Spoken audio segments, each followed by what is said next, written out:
All right. Good evening, everyone. It is the 18th of August, 2020, just after 6 p.m. here in City Hall. And we're gathered tonight for a special called session, agenda setting session, and executive session. For the purpose of our special called session, I'm going to ask Ms. Howard, the clerk, to call roll for us. Yes, sir. Davenport. Here. Parker. Here. Link. Here. White. Present. Denson. Denson. Here. Here. Edwards. Here. Harrod. Present. Thornton. Here. Hamby. Here. We have a quorum. All right. Thank you, Madam Clerk. I appreciate it. All right. We have a handful of new business tonight. We're considering this under suspension of rules, so I do need a motion for suspension of rules. So moved. Second. All right. I've got a motion from Commissioner Parker and a second from Commissioner Edwards for suspension of rules. All in favor? Aye. Any opposed? All right. Rules are suspended. All right. First order of business is request for funding for absentee ballot applications. And Manager Williams, I'd like to ask you just to outline what we have in front of us here. And I know commissioners may have a couple of questions about the details. Mr. Mayor. Yes, Attorney Drake. I'm going to need to read that ordinance, but before I do, I just wanted to bring your attention back to the fact that today we sent out an ordinance declaring the seventh state of emergency for purposes of adopting the new the GMA model ordinance related to face mandate, and also a resolution just clarifying what's been administrative policy, which is also a GMA model related to requiring face coverings to be worn in governmental buildings and on governmental property. We didn't get any response back from the commission. I'm not sure they're ready to take that up tonight. I didn't want to bring it to your attention, Mr. Mayor, on whether we wanted to amend the agenda to add that item. Would a commissioner like to make a motion to amend the agenda to add the mask ordinance and the updated state of emergency? So moved. I'll second. All right. I've got a motion from Commissioner Wright, a second from Commissioner Link. All in favor? Aye. Aye. All right. Thank you all. Those will be. Now I'll read the ordinance for the agenda item that the commission is considering now regarding absentee ballots. An ordinance to amend the FY 2021 annual operating and capital budget for Athens-Clarke County, Georgia, so as to provide funding for expenses related to the printing and mailing of absentee ballot applications to promote safe voting due to the pandemic in the Board of Elections Department and for other purposes. Thank you, Attorney Drake. All right. Manager Williams, could you outline a little bit for us how things are intended to proceed over the next several weeks insofar as the Board of Elections delivery of both the ballot application forms and then the ballots themselves? Yes, sir. Thank you. I'm going to call on Deborah Lunnan, Assistant Manager Lunnan, here in just a minute to talk you through the timeline. But the Board of Elections has voted to provide absentee ballot applications to citizens who have not submitted an absentee ballot application. As you can tell, if you read in the agenda item, there's a number of ways that a citizen could receive one. And I think there was some concern about duplication, and that's been worked out. I know the timeline's all important, and Assistant Manager London's been working very closely with our election staff on this. So I'd like to ask her to kind of detail what to expect in the weeks to come. Good evening, everyone. Are you able to hear me? We can. Thank you. Thank you. What Director Soulsby and her staff intend on doing is the very first day that they'll be permitted to send the actual absentee ballots out to registered Athens-Clarke County residents is September the 15th. And that's a Tuesday. So on that Friday, September the 18th, she and her staff will start going through all of their records to separate and be able to sort out those who have actually submitted their own applications. I don't know that having this camera helps at all. I apologize. But she'll be able to separate, along with the assistance of her staff, ACC voters who have already submitted their absentee ballot requests applications versus those who have not. and she intends on using a third-party vendor, and she'll provide the information to the third-party vendor so that that vendor can start sending out the absentee ballot applications to all of those who have not already submitted their applications, and that vendor will also include postage for them to return those applications. And so that will start the week of September 15th. Thanks, Deborah. Any questions for management or staff about that? Melissa? Yeah. How is that third-party vendor chosen? Do they approve that vendor, or is it somebody that's already contracted to do this kind of work? I'm just curious as to how they're vetted. So, Ms. Sosby has already asked for requests, and she's received 3 quotes from 3 different vendors. And these vendors do not need to go through the Secretary of State or even our Board of Elections, but they are vendors that are approved to do this type of work and provide these services for jurisdictions. Okay. And we had gotten some information on the process for sending out the request. There was an indication that the political parties would be responsible for sending out ballot request forms.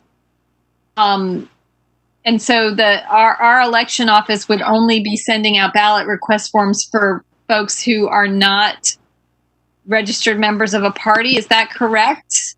No, Commissioner Link. Is that directed at me? I apologize. I'm just confused about that whole. I mean, we did get some information about how this process would go down, and there was an indication there were requests being sent out by political parties. So yes, I can clarify that for you. Political parties do historically send out absentee ballot applications, but we are not relying we're not relying at all on the political parties to send them out. We didn't ask the political parties to send them out. It's just what they tend to do historically, as well as several other organizations. They send out absentee ballot applications to registered voters in various jurisdictions, Athens-Clarke County included. What we are going to do is go through our system, and Director Sosby and her staff will be able to determine who's already submitted absentee ballot application requests and who have not. And she and her staff, through a third-party vendor, will then send out absentee ballot applications to everyone who has not already submitted a request for an absentee ballot. Okay. I was just confused about the involvement of the parties in that. So that's like a separate thing, and we're not relying on them to. That's correct. That's voluntary on their part. Okay, good. Thanks, Deborah. Had Andy and then Mike and Patrick.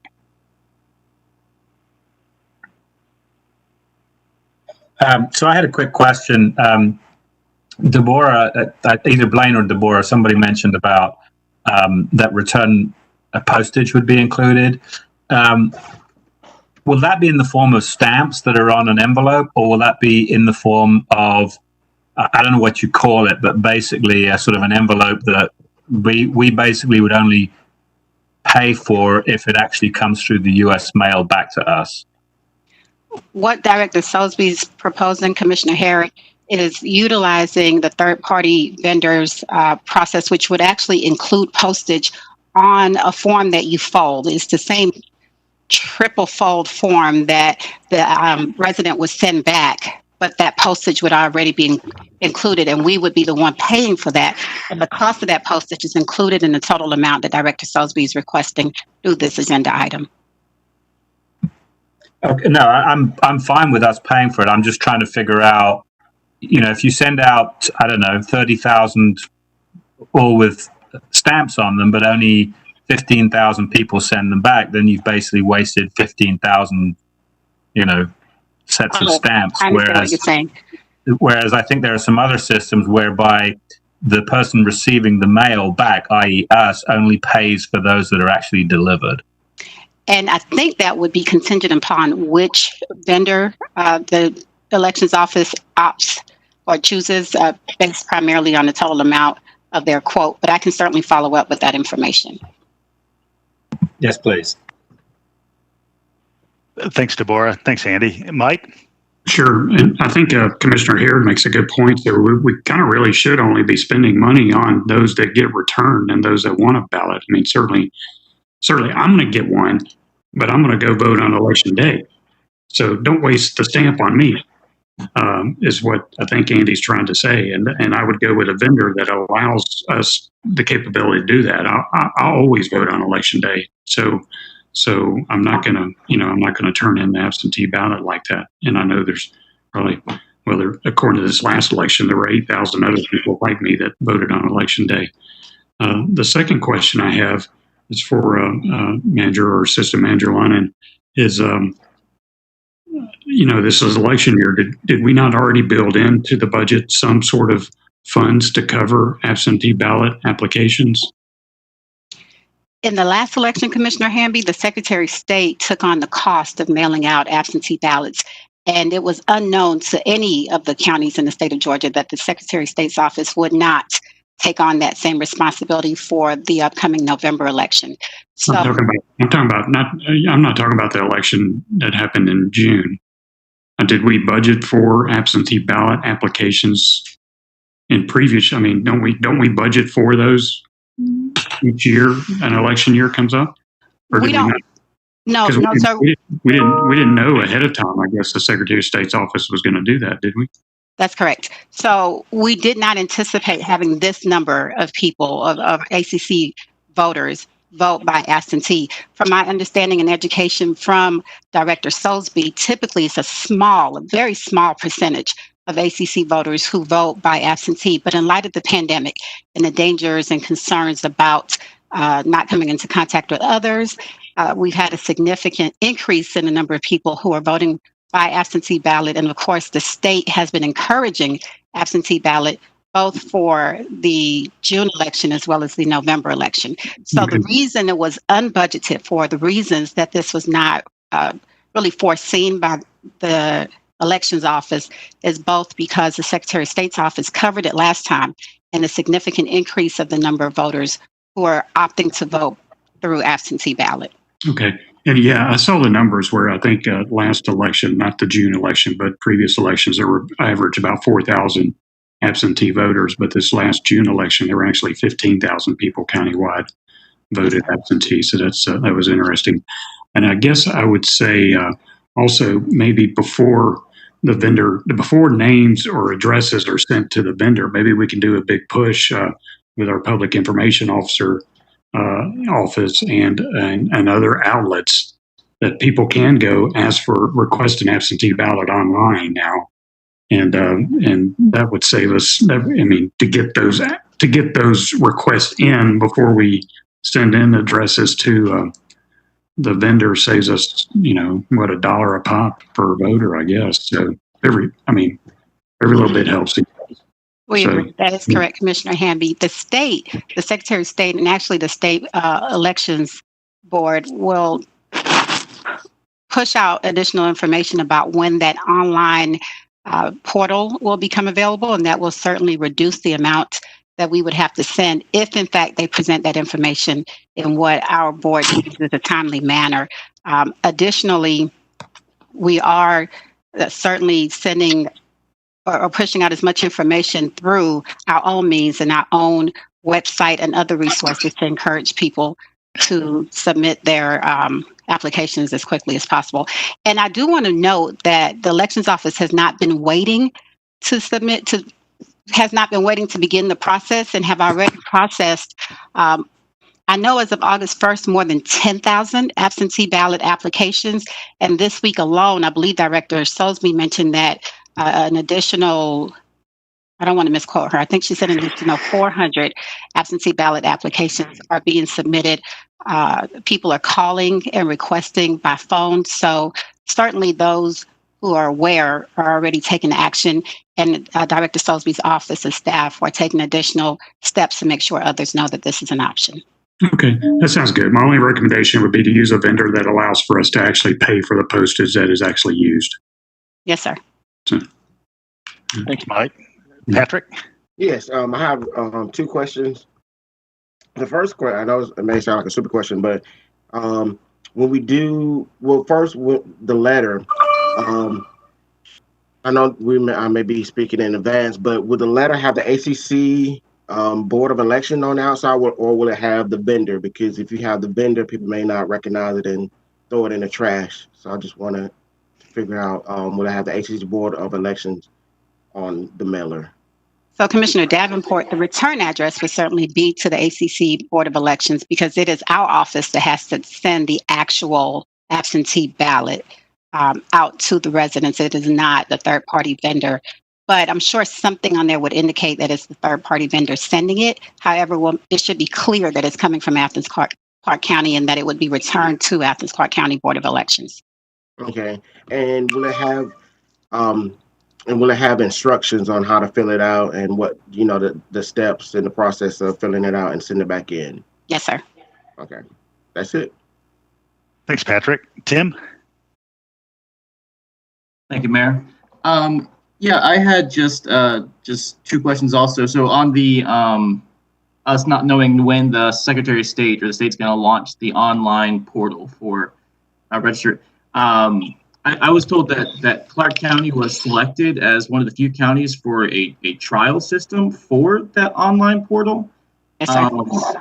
Is that just not moving forward now because of the state's actions, or do we still have the ability for us to go ahead and launch that since we are already designated as one of the trial counties?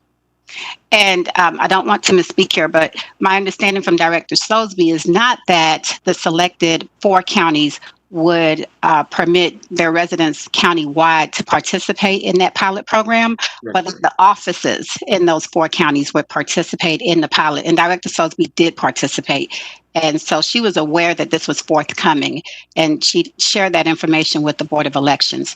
And she suspects that it would be the end of this month that the Secretary of State's office would roll it out, but there's been no confirmation from the Secretary of State's office. Okay. Thank you for that clarification. Okay. And then my last question is on the talking about we have the date of when the staff is going to start going through and actually comparing those numbers. And I mean, it should be pretty much be able to within spreadsheets, which might take some time, but taking out the people who already requested. So it's not like it should take a super long time for us to be able to get the list of voters who have not requested yet. So do we have a target date on when we will actually start, when we actually will tell this third party to start sending those out? Yes. So Director Soulsby initially considered starting that process at the end of September, but then determined that the sooner the better, and the closer it is to the date that she can start sending out actual ballots, the better that is for ACC voters. So actual absentee ballots can be mailed on September 15th. That's a Tuesday. She and her staff will start the process of determining who's already submitted applications that Friday, September 18th. Okay, so the hope is then the following week we can actually start the process of having them mailed out? Yes. So it would help, or it will help the process significantly because it won't be staff taking time away from preparation for the November election, but it will be staff who determines who needs to actually receive those absentee ballot applications, yet the third party would be the ones to take on, I'm not going to say the burden because they're paid for it, of course, but they would start that process immediately thereafter. Okay. Okay, thank you. And I'll go ahead and make a motion for us to pass this. Second. All right. I've got a motion from Commissioner Denson. I've got a second from Commissioner Edwards. Any further questions? All right, all in favor? Aye. Aye. Aye. Any opposed? All right, motion carries. All right, we're moving on to second item on the special called session with an ordinance to amend the Code of Athens-Clarke County with respect to types of appointments within the personnel system. Attorney Drake, would you go ahead and read the legalese for me? Yes, sir. An ordinance to amend the Code of Athens-Clarke County, Georgia with respect to types of appointments within the personnel system and for other purposes.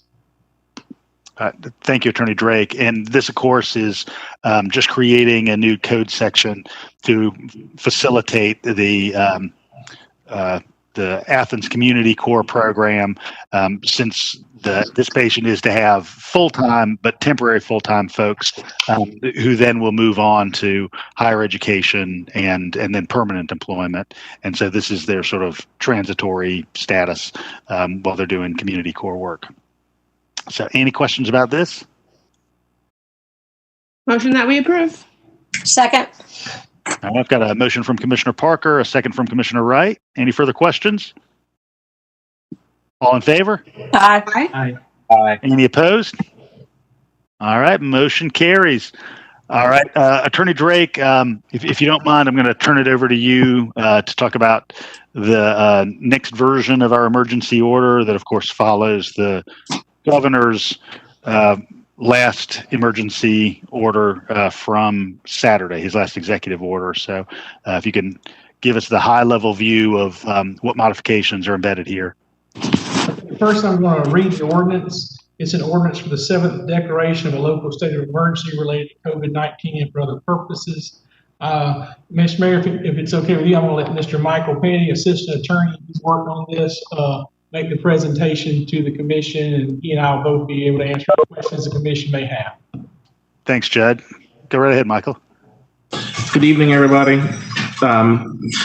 I think the major changes that you should be aware, can everybody hear me? Yeah, coming through.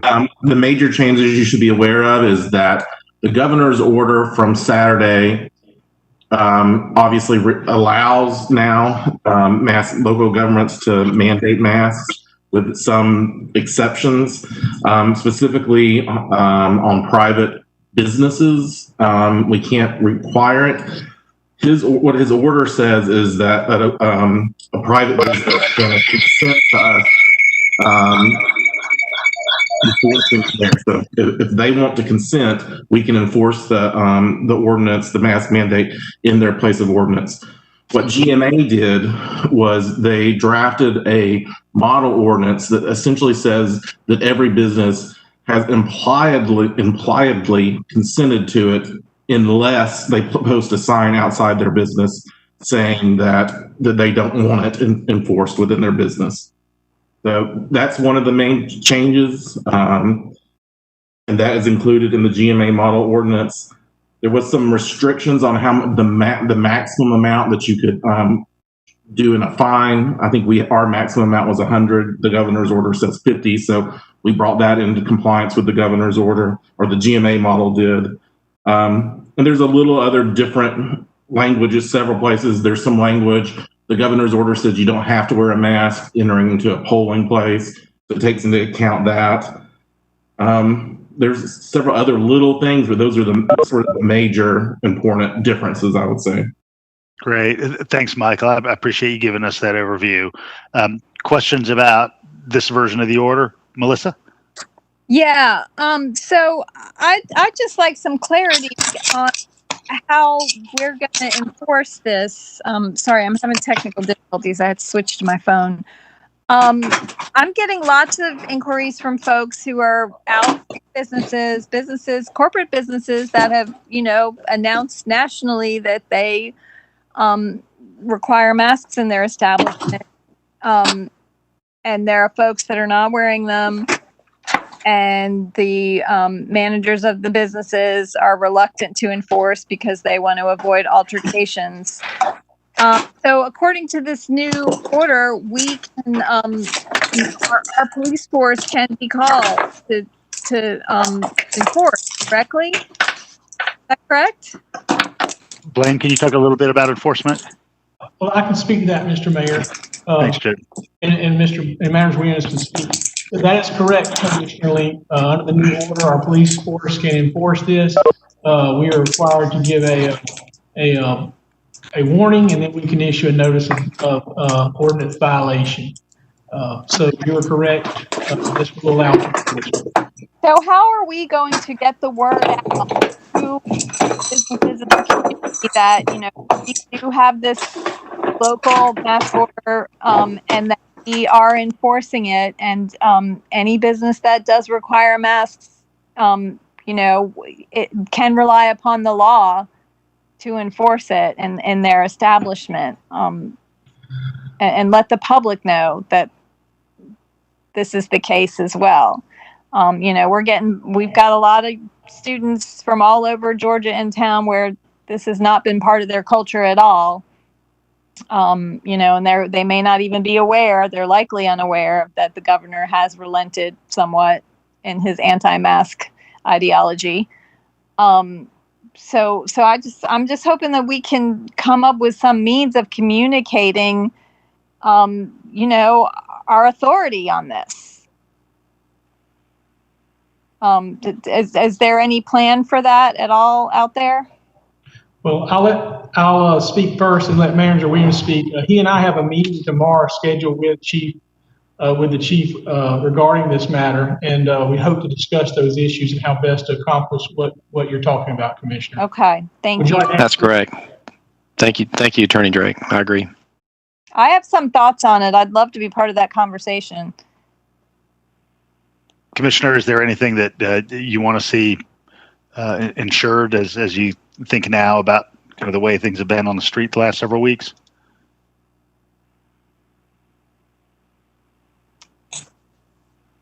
Melissa? Oh, are you referring to me? Yeah.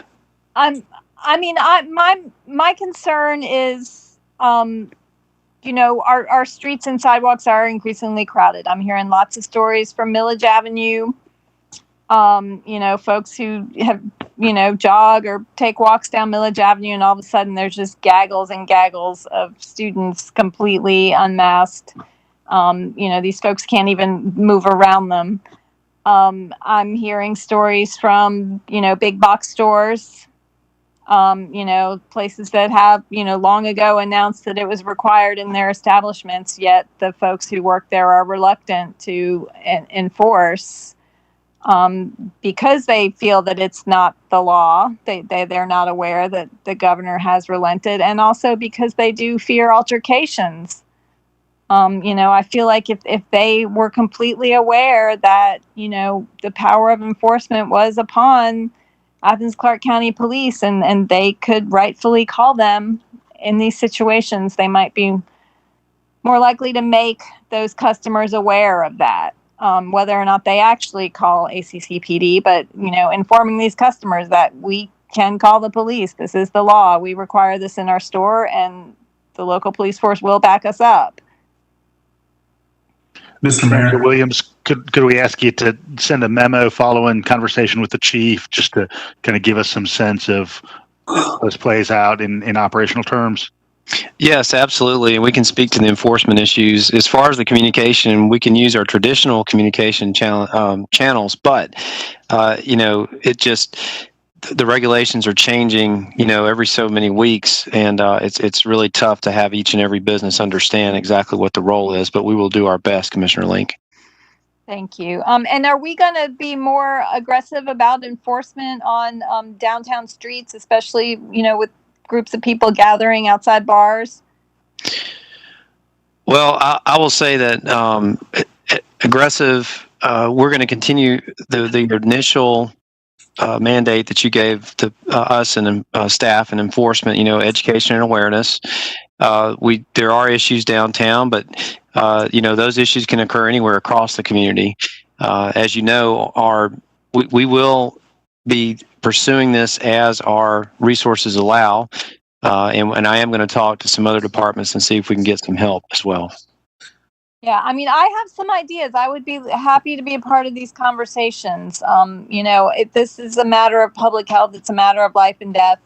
And, first and foremost, I think we can invest some resources in communication, maybe rely on some professional marketing companies who have some ideas on how to get word out to young people, particularly in this day and age, social media campaigns, things like that. We'll be looking for your TikTok, Melissa. Yeah, there you go. I don't even have an Instagram or a Twitter, y'all. So I'm about to start one though, because we've got to get to work. I'm serious. Mr. Mayor. I do have Commissioner Wright, and then I'm going to circle back to you, Commissioner Edwards. Thank you. This is one of the reasons, the enforcement part of this is why I'm thankful that we cut several hours and the most intoxicated hours of our evenings from having bars open because of the interaction and the ability to communicate this. And can I be clear on the businesses that are not into the mask mandate? They do sort of like an opt-out notice at the beginning, at the front of their business. Is that right? Great. Can you kind of highlight how that would work? That is correct, Commissioner Wright. They can choose to post a notice that they're not opting into the mask mandate, is my understanding.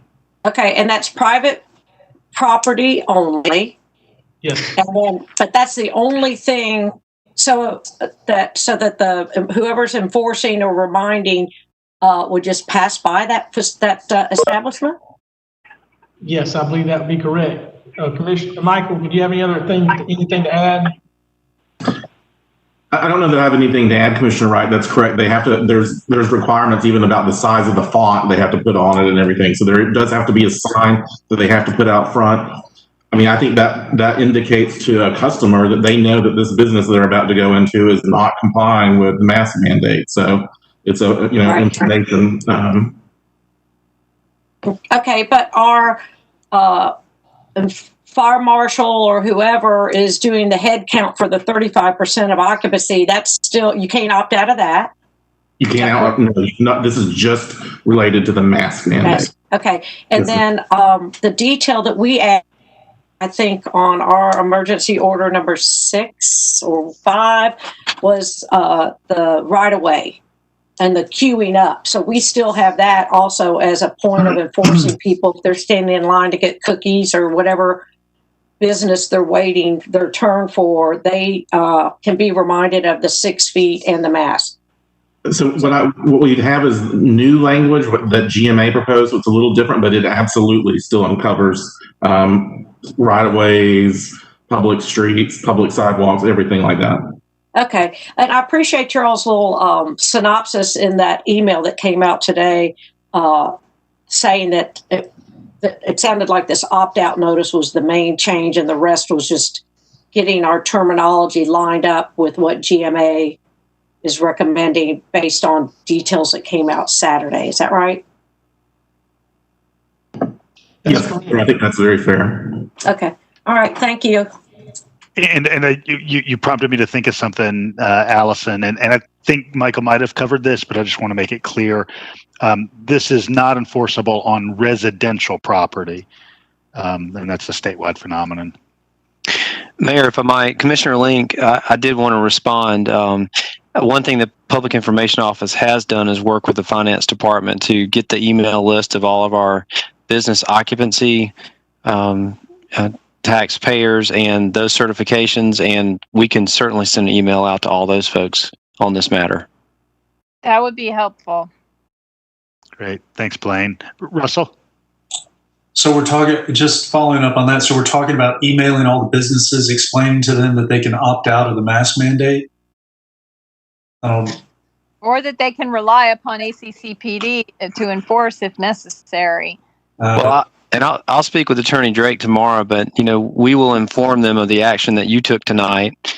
We'll inform them of, I guess the pertinent portions of the governor's executive order, and let them know what their rights are in this case, and that if they do choose they could call the police, to help enforce that. I'd rather just have the governor convey information about his own order. I hesitate to use our government to communicate what the governor's up to. Not going to reach out. I don't know.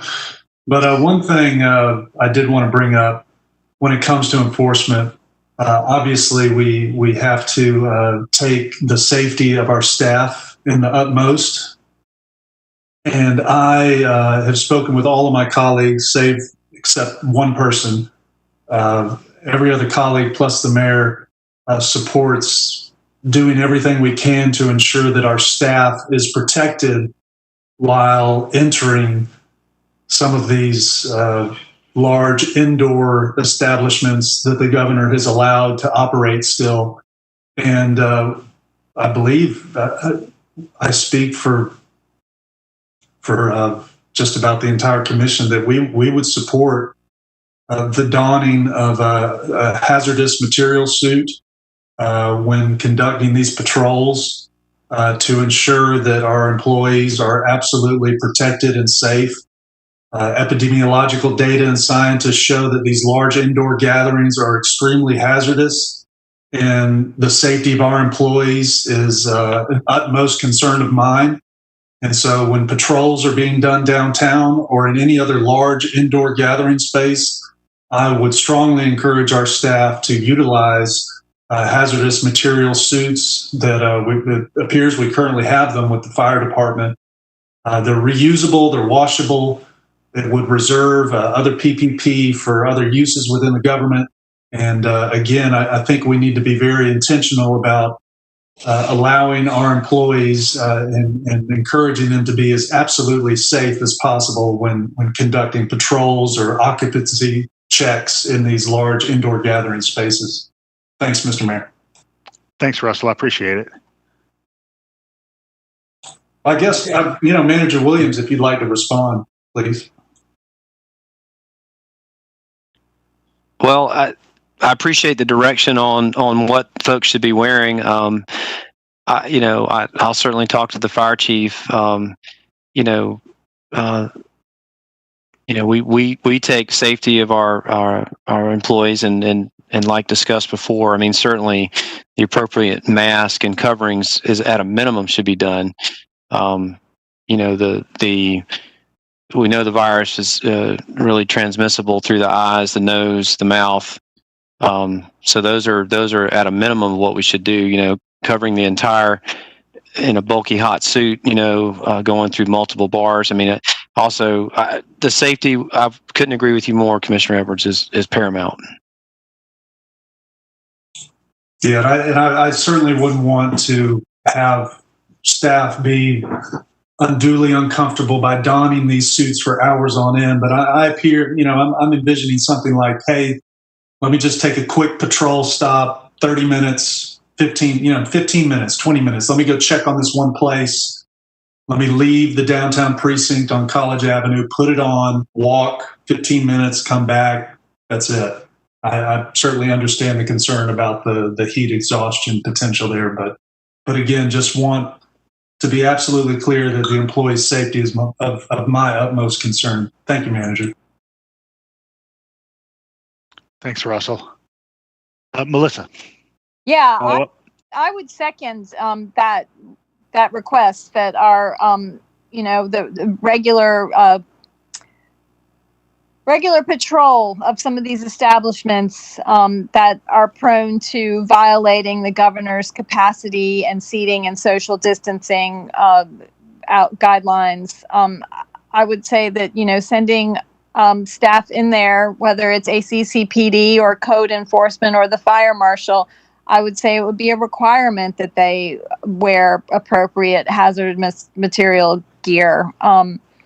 Not only because there is a very real threat in those places, there's pretty much 100% chance that someone in any one of those establishments has active contagious COVID, especially if it's an environment where there are more than 50 people gathering. In many of these establishments, there are more than 50 people gathering. If their regular capacity is more than 150, they're allowed to have 50 people in there.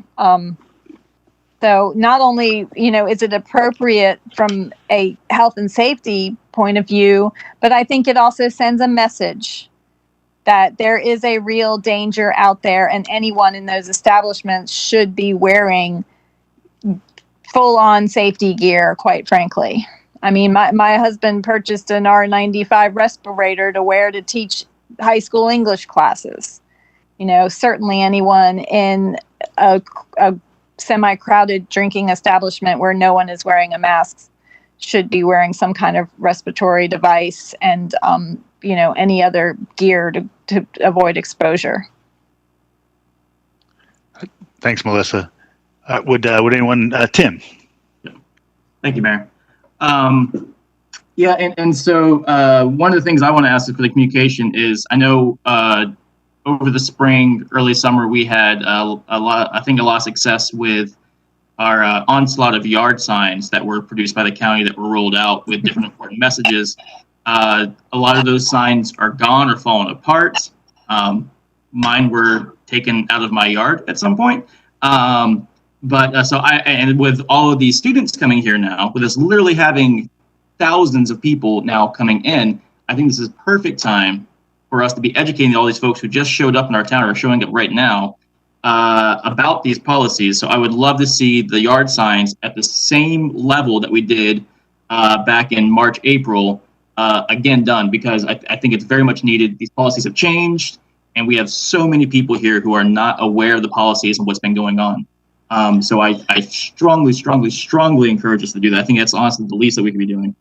I did have a conversation, I'll let you know, Commissioner, with Jeff Montgomery in Public Information earlier this week, and he indicated that there were 100 mask-focused signs intended largely for concentration in the core, where we do have a lot of pedestrian congregation. Okay, I think that's good, but I would also like to be able to see the ones that we had kind of distributed throughout the community at every fire station in the yard, and people driving through. I think that would be helpful. Just again, an onslaught of this information. And I wonder with the mask ordinance, and we're talking about this is going to be easier for us to enforce.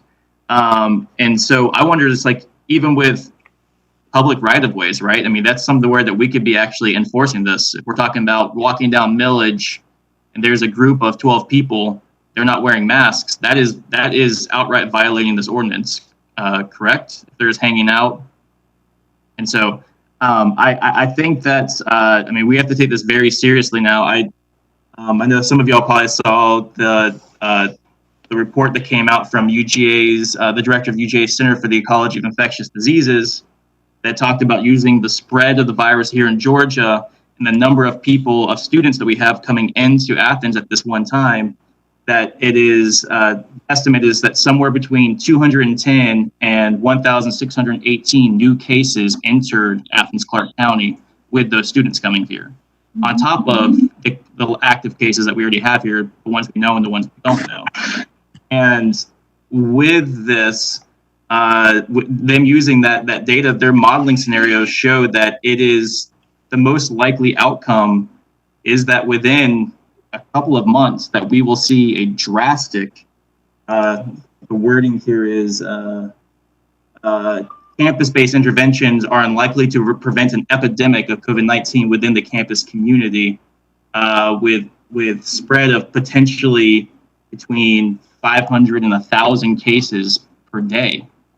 And when we've seen what's happened at UNC here just recently, actually proving this report completely accurate, to me, we just have to step up our measures to a level that I didn't hope to wait and have to, but I just don't see how we cannot. I mean, the situation with all these students showing up here, not knowing if they have it, possibly being asymptomatic, not knowing these policies, puts our entire community at danger. I mean, drastically. It's just drastically changing here this week.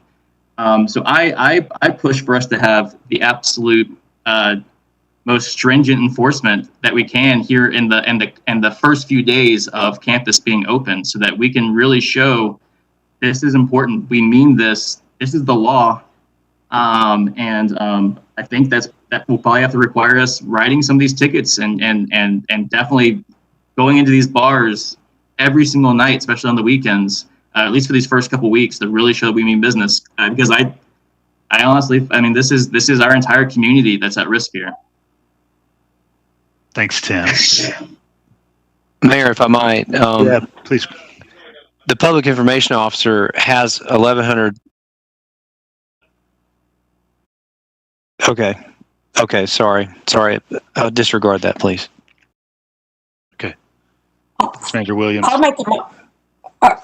I'm ready to make a motion that we accept the emergency order and the resolution. Second. All right, I've got a motion from Commissioner Wright, second from Commissioner Link. All in favor? Aye. Aye. Any opposed? All right, and let's discuss the resolution separately, just so that that's crystal clear to everybody. Attorney Drake, I don't know if you or Michael Petty wants to speak about the resolution. I'll go ahead and speak about the resolution and allow Michael to add any comments he may have. This is also a resolution that was also a model resolution. It's a model resolution proposed by GMA. It's a resolution by the Athens-Clarke County Mayor and Commission requiring the use of masks or face coverings in property owned or leased by the unified government during the COVID-19 outbreak. And it would require that members of the public, that for the protection of members of the public and other Clarke County employees, including members of vulnerable populations and members of populations at risk, it would require the Athens-Clarke County employees to wear face coverings over the mouth, nose and mouth, which face coverings are cloth face coverings as defined by the CDC, or are face coverings designed to protect others from infection by the wearer when in public areas of Athens-Clarke County buildings and when participating in physical meetings with other individuals within non-public areas of Athens-Clarke County buildings. It also would require that for protection of members of the public and city employees, including members of vulnerable populations and members of other populations at risk, that members of the public are required to wear face coverings over their nose and mouth, which face coverings are cloth face coverings as defined by the CDC, unless otherwise stated in separate policy, order, or law, if any, that applies to certain uses of portions of Athens-Clarke County buildings, such as courtrooms and polling locations. I will say this, I'm not sure if the manager had a chance to look over this yet. I believe this mirrors what we have now. If it's necessary, we could hold off on adopting this till next Tuesday. But this basically places in order what I think is our administrative policy. It makes clear that we are requiring face coverings to be worn when in our governmental buildings, whether it's owned by us or property that's leased by us. And Manager Williams, this is in concert with what you expect our expectations to be? It is, and Attorney Drake, just let me make sure I understand, because the way that I read it when I looked over it when it first came in, is that we are required to, staff would be required to wear masks when in common areas or transiting through a common area. But if they're in their own office or they're in a room, now if there are two people in a conference room, they would have to have masks. But it's not. There are times inside a building when a staff person can take a mask off. So I just want to be clear about that. That's consistent. That's consistent. That is how I interpret it, consistent with our past discussion about your administrative policy. So yes, Mayor, that is the resolution is consistent with what we have implemented. If I were passing through a busy building like planning, I would put my mask on because I may pass others in the hall. But if I'm in my office or if I'm there late in the evening, no one's there, I don't have to wear my mask. It's exactly what we've been doing in City Hall as well. So that's what we've asked our employees to do. Great. Okay. I've got Melissa and then Patrick. Yeah. So something caught my eye. I forgot to bring up earlier. So we are not allowed to require masks in polling places. Is that correct? Yes, that is correct. That is one of the exceptions that is laid out in the governor's executive. So the governor explicitly forbids local governments from requiring masks in polling places. I think that's really important for folks to know, and all the more reason to make sure that we get absentee ballots out there. I know personally I will not go into any establishment where masks are not required. That would keep me away from the polls. How many other people would it keep away from the polls if they were to show up on election day and recognize that there are people there who are not wearing masks and that are not required to wear masks? So I think that's an interesting out that the governor has put in there, and it's quite disturbing. I'm trying to think of workarounds as I sit here in this conversation right now. So certainly those ballot drop boxes we're going to continue to use, and maybe this is kind of beyond what we know for certain right now, and if that's the case, staff can get back to us. But will those ballot drop boxes be in place on the Tuesday of election day? So could I, in the open air, fill out my absentee ballot and drop it in the ballot drop box outdoors and not even have to enter the line? And what if you didn't receive your absentee ballot? That's what I know quite a few people back in June did not receive their absentee ballots and were forced to go to the polls on election day. They couldn't even opt to drop their ballot in the box. So with the problems going on with the USPS, with the Postal Service, compounded by the fact that there will be people at the polls not wearing masks inevitably, it's very disturbing. I am disturbed as well, Commissioner. Blaine, is that something that we can follow up on just in terms of the mechanics of election day absentee drop off?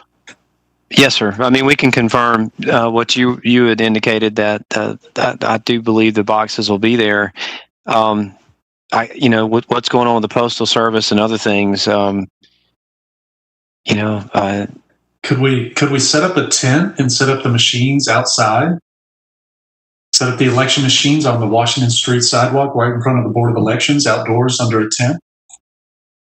I mean, could we set up an outdoor polling site that anyone could go to should they arrive at a polling location and they're not feel comfortable going in because to wear masks? I can speak to that issue, and because that came up in the Board of Elections meeting today, that possibility of outdoor tents, and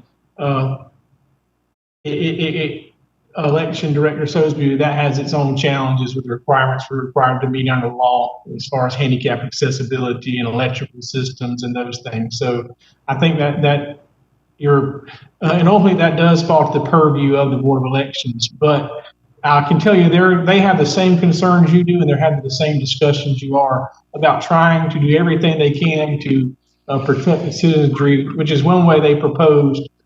They asked you to approve funding for absentee ballots, which you've done, and I think that was a good step in the right direction.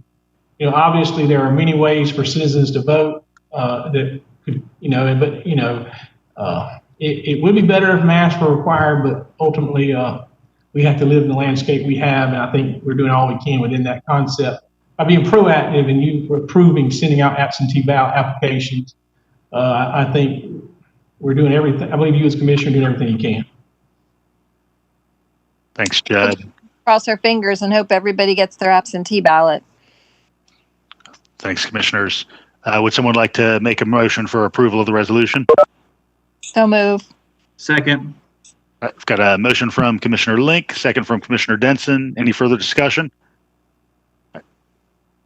All in favor? Aye. Aye.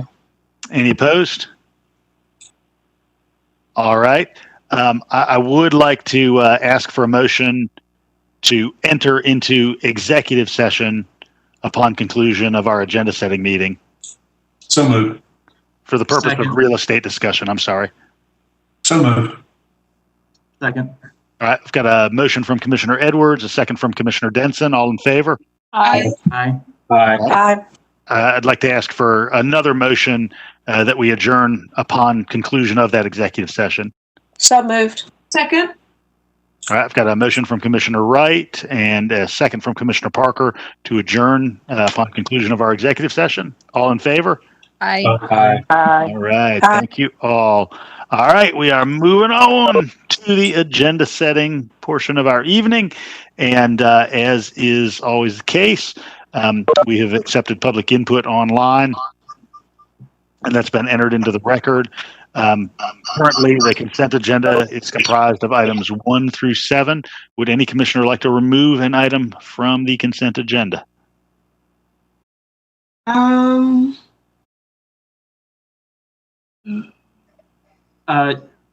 Mayor, I would like to remove item number 2 for a question. Okay. Item number 2, Commissioner Denson. I'd like to remove item number 6. All right. Item number 6, Commissioner Parker. Item number 4, just for a quick question. All right. Item number 4, Patrick. I'd also like to remove item number 3. All right. We're knocking them down. Item number 3, Commissioner Parker. Any others? There are only 2 left. Take your best shot. All right. We're going to move on. So beginning discussion of item number 2, approval regarding declaring 2 2009 model 30-foot Gillig buses surplus and approving sale of them to the city of Rome for $13,000 each. What was this, Commissioner Denson, who removed this one? Yes, that was me. Yeah, so I'm very excited about this. We're able to move these buses because 2 more of our hybrid buses have come in, which is very exciting.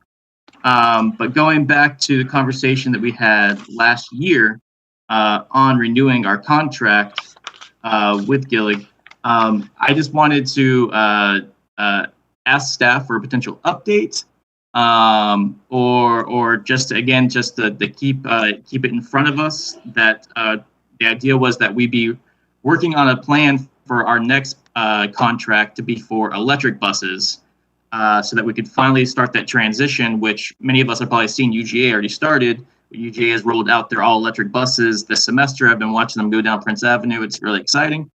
So I just want to keep that in front of us, and any potential update information on us kind of studying that and preparing for us to be able to go to electric with that next contract. Thanks, Tim. Any observations about that, Manager Williams?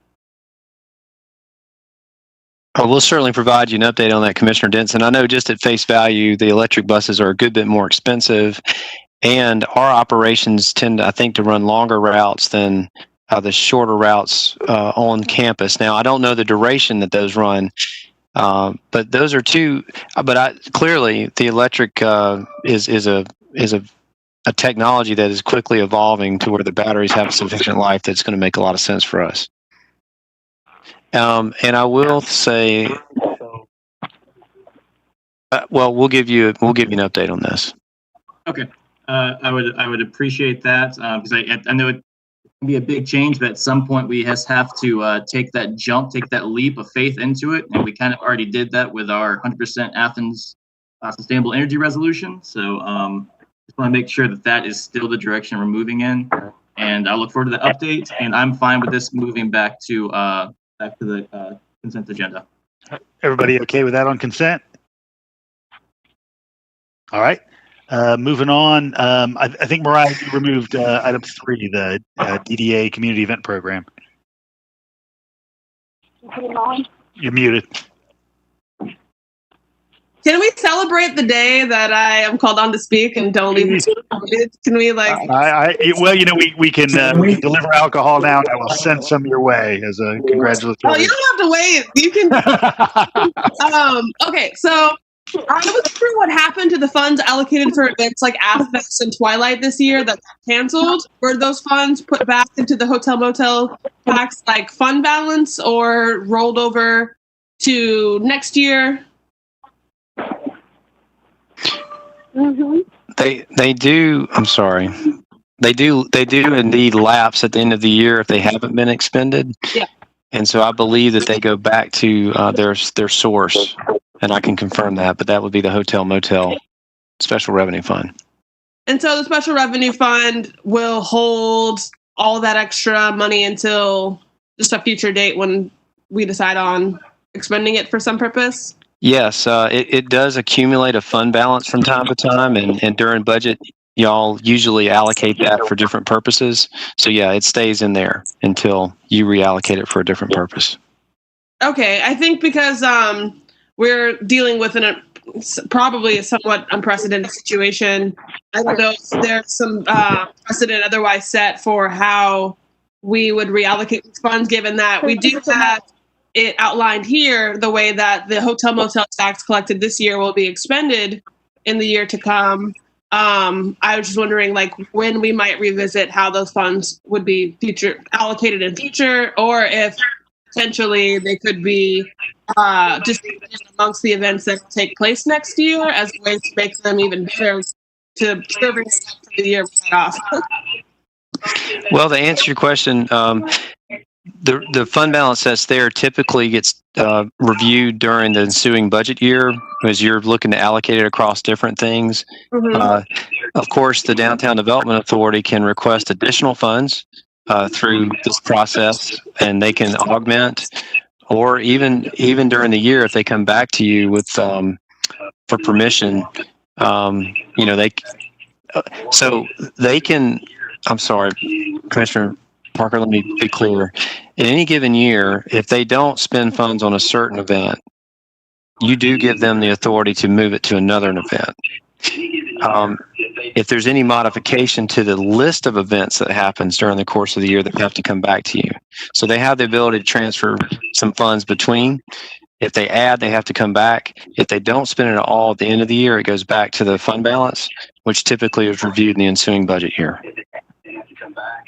If they don't spend it all at the end of the year, it goes back to the fund balance, which typically is reviewed in the ensuing budget year.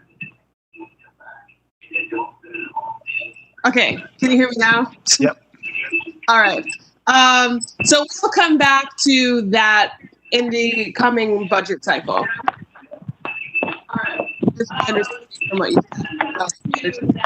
Yeah, anything that they didn't spend this past in FY20, for instance. Yeah. I mean, it's there, and of course, this commission can pass a budget amendment for any number of purposes, but typically, the fund balance, let's say, $10,000 went back to it. That typically doesn't get looked at until the next budget year when we start planning, and then we let you know the recommendations on what to fund with hotel motel, and then there's always some left over. And I think Commissioner Wright has helped in the past to really watch that closely and suggest uses for that. So that's typically when we do it in budget. This would be in the spring. Okay. And are there restrictions on how we spend hotel motel tax? I can't remember. There are some restrictions on how we spend our portion of it. It has to be for some generally designated uses. And just to be specific, there is so things like the CVB, and there's certain percentages by law that has to go to them, and then you have some discretion with some that's left over. And that's been about 9 or 10 minutes before everybody. I think that might be Stephanie. Yeah, I think so. Yeah, I was just looking. One of the phone calls has talk, and hers doesn't have a mute. Do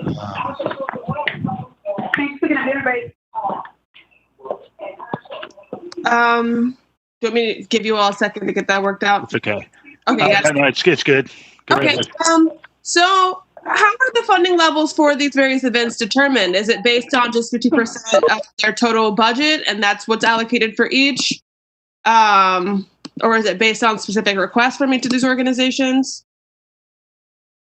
Well, and I know Commissioner Hamby is one of our liaisons to the Downtown Development Authority, but generally the ADDA staff, I think, recommends it to the board, and the board makes those. So yes, Commissioner Parker, I think there's a lot of conversation between the promoters of these events and DDA staff. It's recommended to the board approves these, and then it's brought to you for approval. I don't know what the criteria are for how much money for some or not others. Okay, I'll follow up with more of that as well.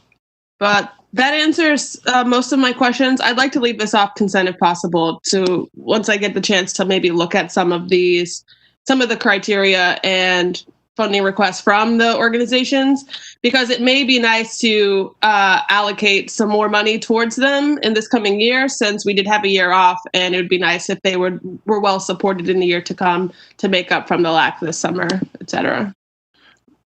Mike, did you want to kind of weigh in just as a DDA member? Yeah, I do. Thank you, Mayor. And I guess what I would say, Commissioner Parker, is that as on the ADDA, we do have applications that people turn in, and those are for your review. Just call down and speak to one of the directors down there, and they'll be glad to get you a copy of all the applications that were turned in and what the initial request was.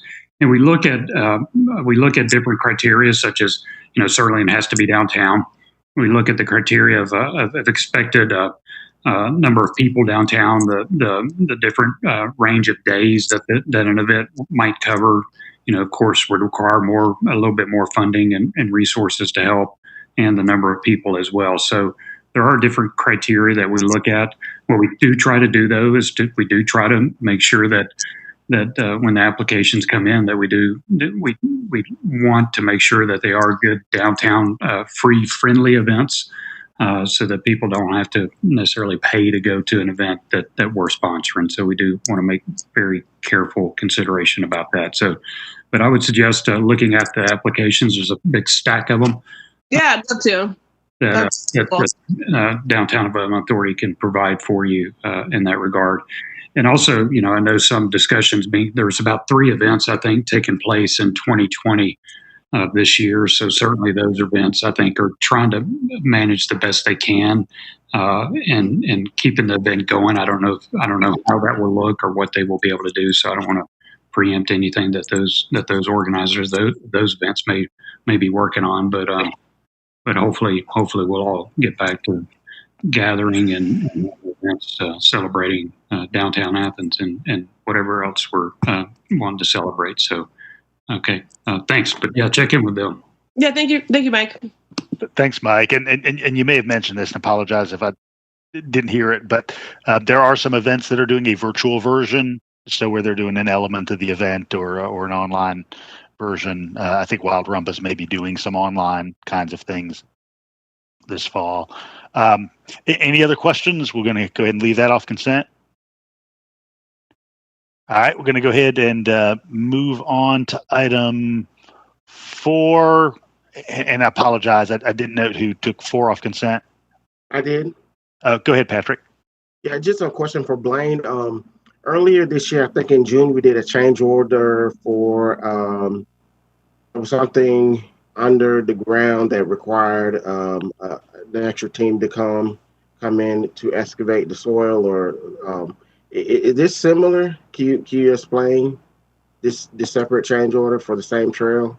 Yes, sir. Thank you, Commissioner Davenport. Yes, sir. There was earlier this year in the spring some unforeseen conditions and some soils that weren't draining well, and so they become unsuitable soils. And so there was a change order for a little under $30,000 to install a French drain system there. And then and then we continued. It was a wet spring, and in May, you had authorized up to $150,000 for just removing in another area the soils altogether because we couldn't dry them out, and the change order ended up being about $88,000. In this case, this change order is different from those previous unsuitable soils issues, in that this was an error in the bid documents that was placed out to the contractors to price. This is not a big issue in that it's a unit price, and so it was clearly seen that the contractor bid fairly. They all bid fairly on the same amount of concrete, but in this case, the concrete was not enough to do the work, and so we would have paid this amount if the calculation had been correct. So this is just correcting an error on the bid documents for the appropriate amount of concrete that needs to be put down to complete the trail. Okay, I would like to move this back on to consent. Okay. Any other questions about this, Mariah? Does this change order affect any other SPLOST projects, given that it's sort of like an unforeseen amount that we are going to have to pay out? Well, what I need to determine is if the ultimate bid or the bid with this changed amount was under the original estimate. Yes, we would have, if everything was, if this would have been fine, then this extra $363,000 could have been used elsewhere, but now we're having to put it here. So I think a good answer to your question, Commissioner Parker, is for me to determine what the original estimate was and if this bid was under that. Okay, thank you. Thanks, Blaine. Thanks, Mariah. Everybody okay with this on consent? All right. So that'll be on consent. All right. Let's see. I think. Let's see. Mariah, did you remove number 6, the water reclamation facility?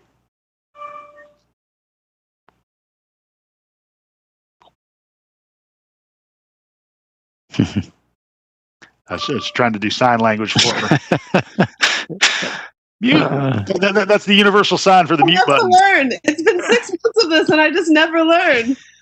Okay, so the agenda item is loading for me, and I think, let's see, under facts and issues, number 10, it says that the increase in fuel budget will be offset by landfill operating expenses, which will decrease by 50 to 60%. Is that 50 or 60% of operating expenses associated with biosolids management, or is that total? Yes, I appreciate you bringing that out because I noted that same thing. Thank you for asking that. So what they're speaking about, this has to do with the public utilities budget. So they are going to be shipping less biosolids to the landfill. And the public utilities, and I want the public to know this, the ratepayers are the ones that support the Public Utilities Enterprise Fund. So they're not cut any special deals at the landfill. They have to pay like anybody else would have to pay to go to the landfill.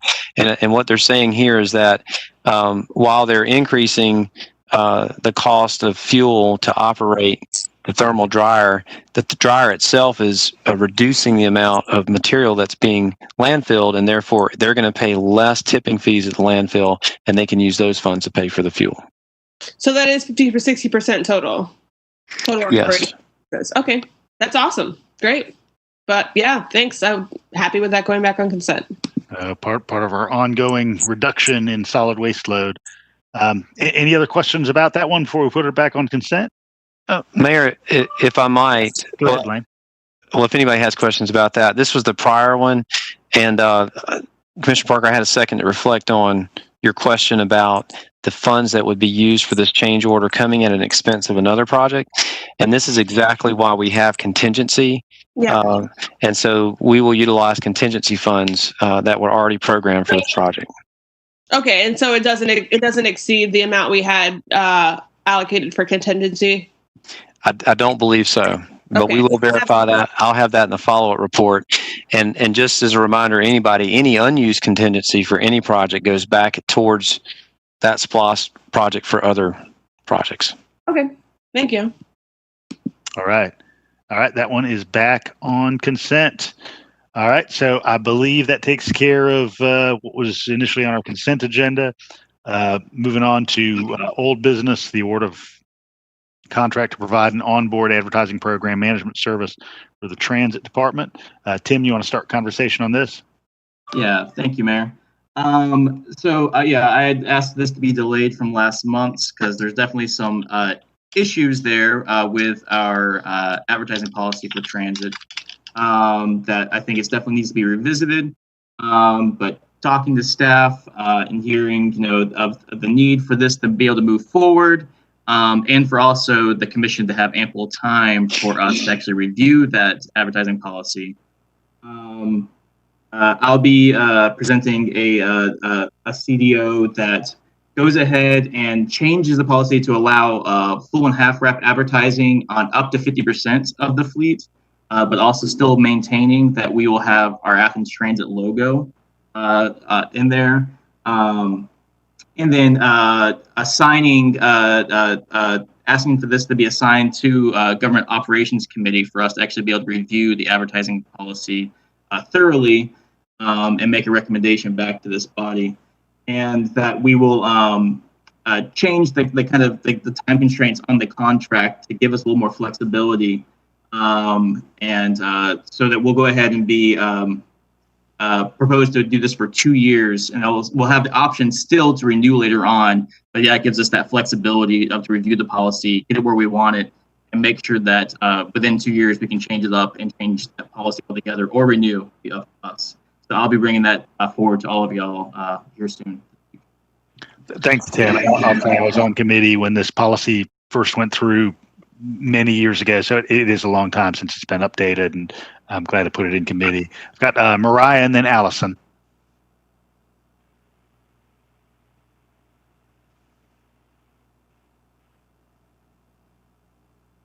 Mariah, you're still muted.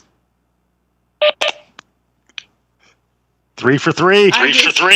I just give up, y'all. I resign as commissioner. Anyway, so I was wondering why we limit ourselves to like 30 to 50% of the fleet when we could have 100% of the fleet and get even more ad revenue. We probably talked about this before, so if someone could refresh my memory, that'd be great.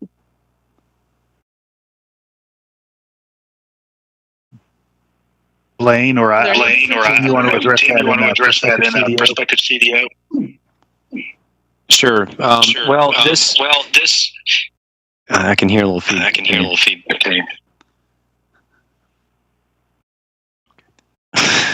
So, and we talked with Commissioner Denson and Mayor Gertz about this. The previous commission had put some, restrictions on how much of the fleet could be wrapped full or half, and I think what Commissioner Denson really wanted to do is revisit all of that. And so this was sort of a middle ground, a place to get us to where we could allow you all to take the policy and shape it the way that you would like to. And I guess to some degree it's market driven as well. All right. Thanks, Blaine. And so when you say market driven, we anticipate there might not be a demand for 100% of the fleet as one of the considerations. It's possible, but there's no reason why we couldn't push that. Yeah. And Commissioner Denson, is that something you wanted to revisit in GOC as a part of your CDO? Definitely. And to me, one of the other is it just me? I'm getting terrible. Yep. Oh, it's on. Okay. Sorry, it's the mute of Athens, GA. Okay. And so to me, reading through other policies and kind of reviewing other transit policies across the Southeast, when there has been limitations put in place, which a number of the other ones do, to me, it seemed to be trying to also retain some kind of brand awareness of the actual transit system. Now, part of that is, though, tackled by saying that any kind of wrap, we're still going to have the logo put on top of that wrap. So I'm definitely open for us to review that and have 100% if it seems that that's not a real concern for us. As someone that isn't on GOC, I will say that I would advocate for us to move to having as many buses with the wrap as possible. I think, especially if there is market demand, since we are trying to move towards fare free and otherwise making our bus accessible as possible, but by diminishing some of the costs that are put on the riders. And so I'd advocate for that, but I look forward to revisiting that once you all have had your discussion, assuming that we pass your CDO on the 1st.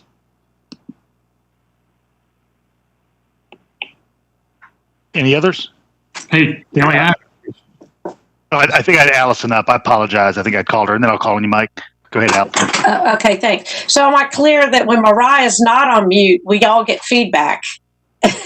So that's why she has to turn off. It's okay. All right, I'm catching on. I like the way this is moving forward, Tim. I'm glad you're going to get a commission-defined option to increase that up to 50%.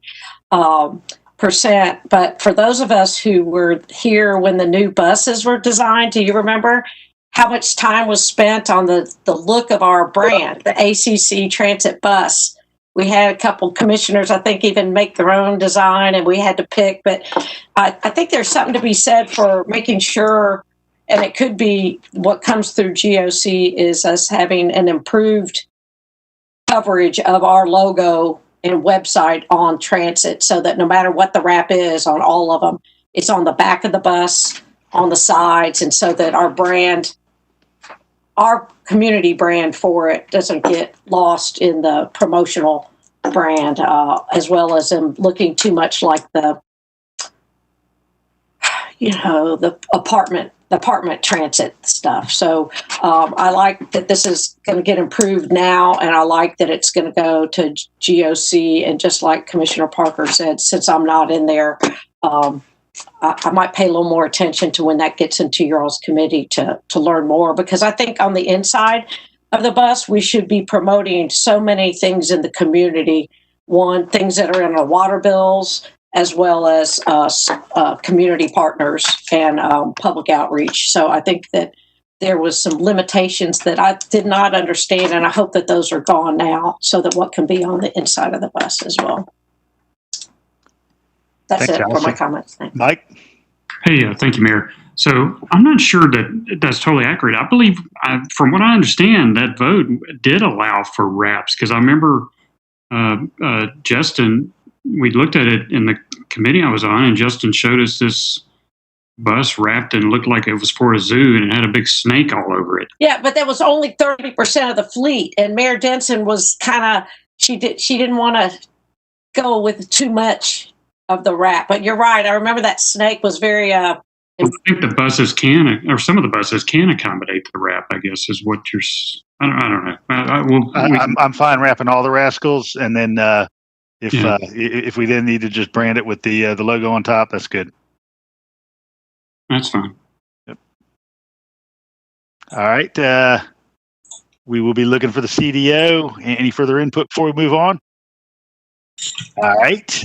Moving on to item number 9. These are some bike transportation improvements with our SPLOST 2011 program, project number 6.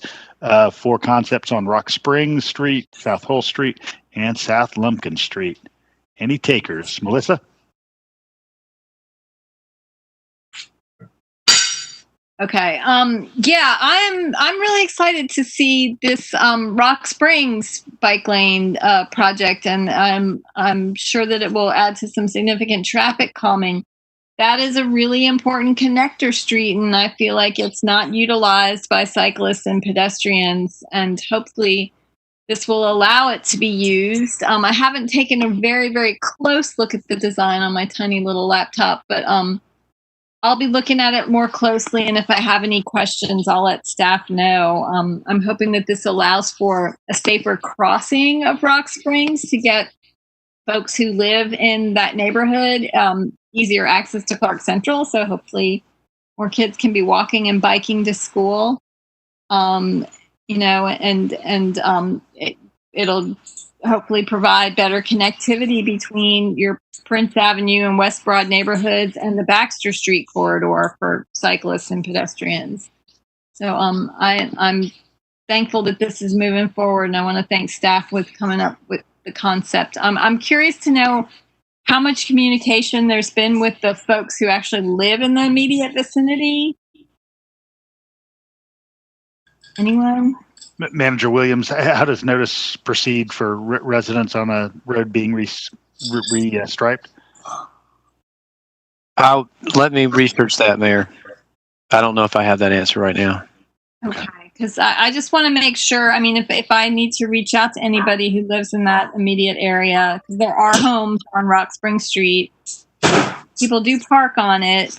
I'll need to take a closer look, but I just want to make sure that the folks who live there are being made aware ahead of time that this is happening. I know that there seems to be some disconnect when it comes to these road restriping projects. I know when there's any kind of planning project that goes before the Planning Commission, folks within a 400 feet of the project get notified, but we don't have the same process for folks who actually live on a street that might be getting restriped. Well, what I do know that in this case, when there's a group such as the West Broad resident group, that those are folks that we can go to and share that with, and that's what was done in this case, I believe. Okay, but there hasn't been notice to people who actually live or property owners on that actual street? I don't believe so. Is there any way we could get some kind of notice out to them, just to at least let them know this isn't a surprise, that this is moving forward? I feel like we need to address a policy like that. At least folks who live on a particular street, residents and businesses on a particular street that's getting some restriping should be given notice. We can do that, Commissioner. Thank you. Moving over to Allison. Thank you. I'm really excited about these improvements that are being made on South Hull Street behind the Holiday Inn. I know these satellite or aerial pictures are kind of old. There's new buildings in there now. It's kind of hard to get oriented on some of these, and I might not be oriented correctly. But these are great improvements. But I also wanted to point out what I really like on Rocksprings item, page 93, has a really good, it looks like it's a painted designation of the handicap spots on street curbside. And Newton Street recently got repaved from repairs and stuff were there. And I'm noticing that some of the residents in that area that use the on-street handicap are putting their own cones out because the street sign for handicap doesn't seem to be effective for the students or the people who are coming and going, and they're using the handicap spot. So it is on page 93, the blue handicap marker, indeed striping on the street, because I think it's needed to maintain it. If I can get some feedback on that, and I'd like to know if I can get that on Newton between Baxter and Broad Street. There's about 3 handicap spots that don't seem to have trouble having it saved for handicap. Mm-hmm. We were looking at that, Commissioner Wright. Thank you. But this is exciting. Is this getting repaved right now too? Is that why this is coming forward? Because I understand about Lumpkin. Yes, ma'am. Okay. So this is all going with the newly paved spring asphalt. That's right. And, part of that, and just so that everybody understands, that TSPLOST project statement that you approved for the pavement rehab says that all roads that are with widths that meet or exceed 28 feet will be considered for modifications to pavement markings. And that is a direct result of conversation this body had and trying to have that efficiency when paving happened. Thank you. Russell. Thanks, Mr. Chair. Manager Williams, it was my understanding we were going to move away from putting sharrows on the roads for bike lanes due to safety and recommendations from, was it federal authorities? I'm looking at Rocksprings here. There's a lot of sharrows on Rocksprings, not so much a bike lane. Well, I think, and I would love, on this technical point to have staff weigh in on this, but where we don't have the bike lanes, the sharrows is the next best thing. And so I'll get you an answer from staff on that. Has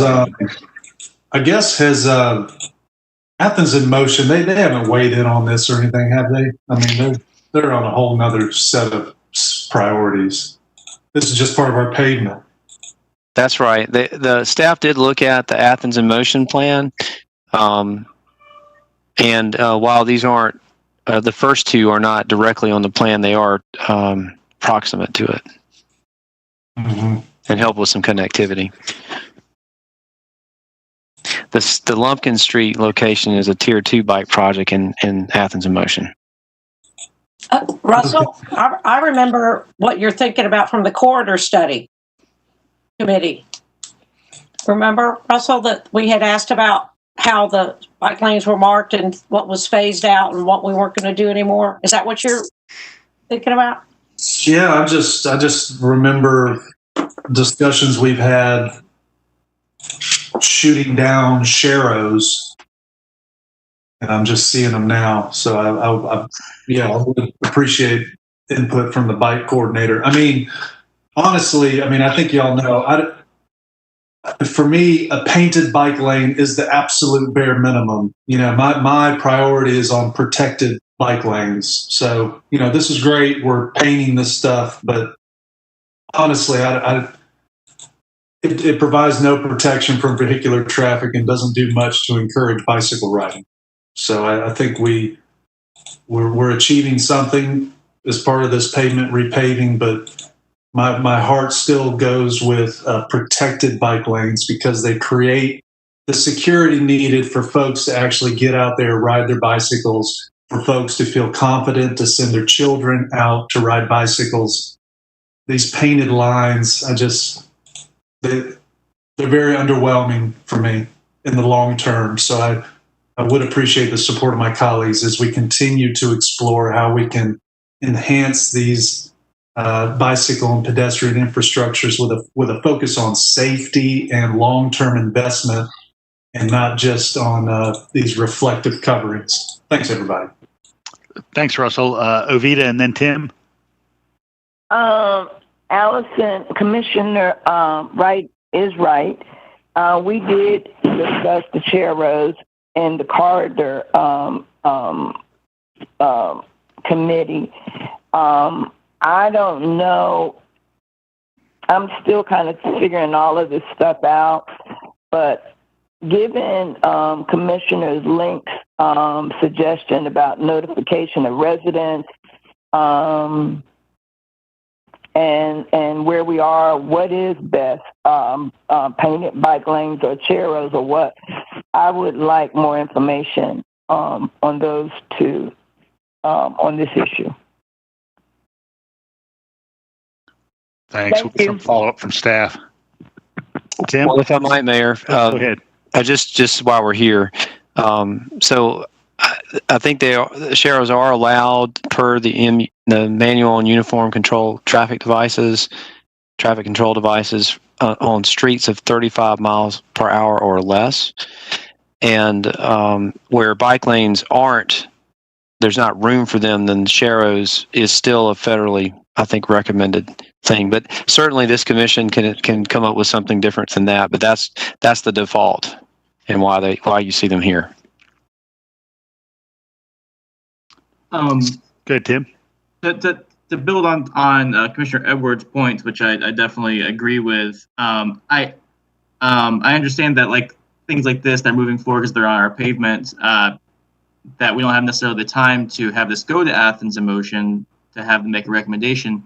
So I guess I think, and with that being the case, and this probably happening often, I think it'd be really helpful if we just had from Athens in Motion a recommendation list, a priority recommendation list, similar to what we're talking about that we have for the federal guidelines, but kind of like basically whenever we go into the situation, we can revert back and say like, okay, what does Athens in Motion say is our recommendation in these situations, so that we're not kind of guessing, but we have some consistency even when we don't have time to send it to that committee. So I know they have a full plate, as was mentioned, but if we could have that kind of be one of the things that we have assigned to them, I think that would be helpful. Tim, you're thinking globally our policy around this restriping upon repaving, or are you thinking in a more street-by-street way? More globally, yeah. And so that whenever we end up in these situations like we are now, where we don't have necessarily time to go to them, we can reference that and know what our, where our policy is. So. Okay. No, I think that'd be a good assignment. Anything else on this one? All right, a handful of questions we'll get back to, so we're going to leave this one on off consent. Moving on to another SPLOST category around pedestrian safety. This is a sidewalk gap improvement program for Magnolia and Holman. Some places a long time coming, and I believe at least most of this is in your district, Commissioner Link. So kick it off with you. Yes, it is. And I'm excited to see these moving forward. I know we approved the concepts for them probably 2 years ago. Been waiting to see this come back with these actual designs. Again, my question is, the public engagement on it. I'm wondering if staff can maybe fill me in on how the public engagement goes with these sidewalk projects. I know there's been some right-of-way that's had to be acquired and things like that.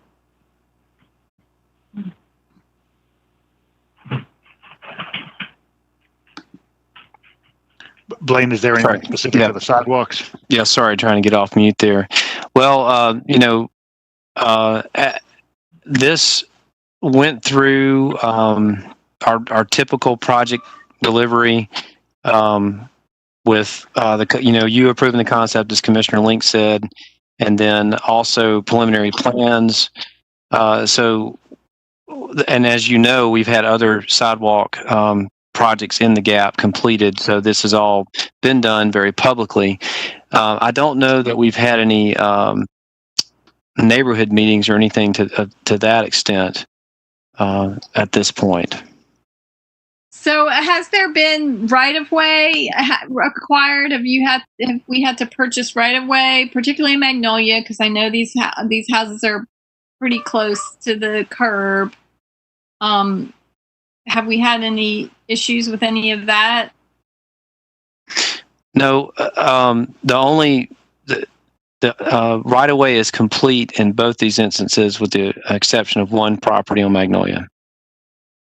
Okay, so as far as the construction goes, how much disturbance is there going to be, in folks' front yards?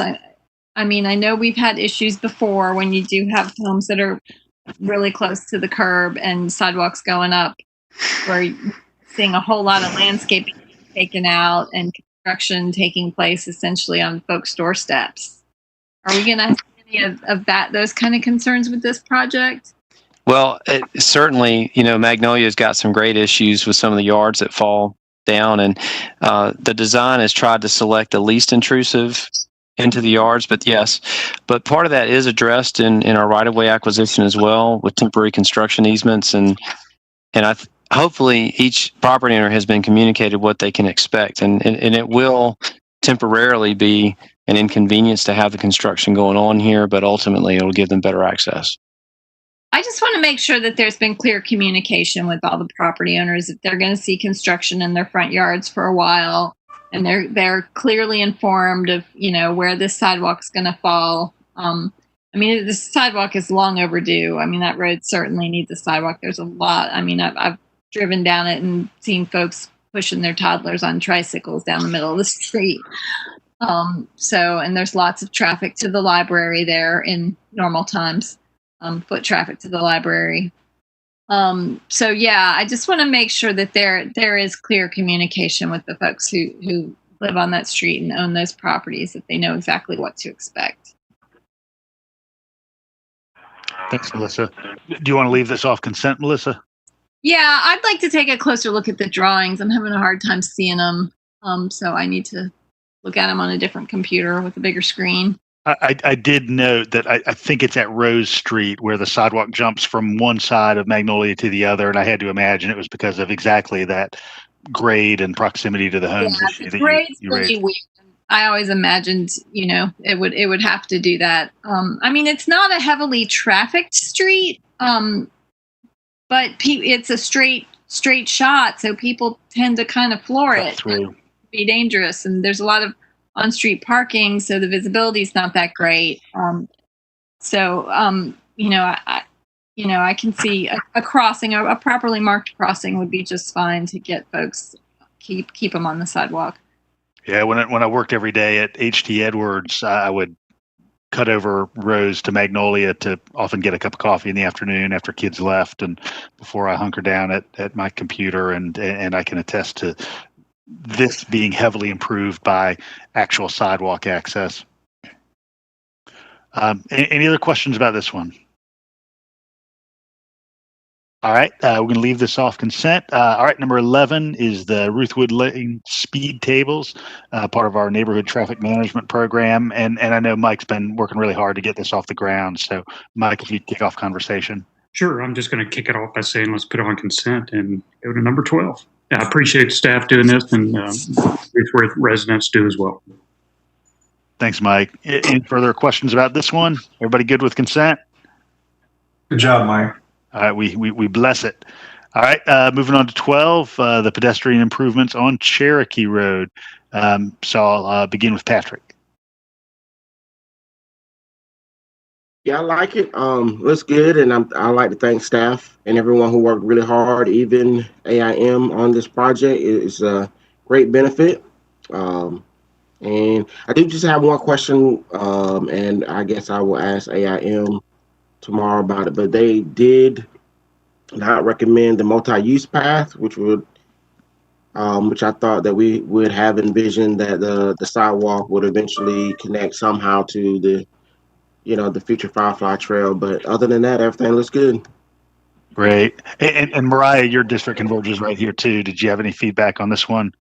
Yeah, similar to Patrick, would have loved to see the multi-use path here. Patrick, if you want to CC me on that email, I'd love to have a brief convo with them about it. But otherwise, I'm really pleased with the level of community engagement and the positive feedback that was gotten by participants in those walk audits and other surveys and things like that. So I'm happy to see this move forward.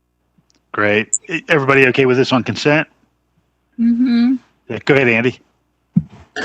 Thanks. Well, I just want to. I have the same comment as Patrick and Mariah. I'm a bit surprised. I'm looking at the. I guess it's the history here. So it says that in January, a change order was issued to Arcadis to add multi-use path options to the proposed pedestrian improvements projects, and that was item number 11. And then item number 13 says that in June, the AIM Commission voted unanimously against recommending that. And so I would like to have some more understanding of why that was, because this is a major connector that's going to be heading into Lexington Road, and we've talked a lot about improvements to that corridor. That particular intersection with Cherokee, Lexington, and Gaines is really kind of the nodal point for that part of the corridor, really from the loop to Southeast Clarke Park. And we've talked about trying to make some significant improvements there. So I suspect that there's going to be a lot more pedestrian and cyclist travel in the years coming up to reach that particular node. So I'm really surprised and B, a little bit disappointed that we don't seem to be putting a multi-use path in there. So I'd like to, I don't want to put this on consent. I'd like to get some more information as to why that's not being recommended. Okay. And yes, sir. We will do that and get that explanation from AIM. But I do want to point out that when we did come to you back in November of 2019, you did ask us to look at a cost comparison for the multi-use versus sidewalk, and that's when we went back to Arcadis to do a change order to bring us some multi-use path options. We will follow up with AIM's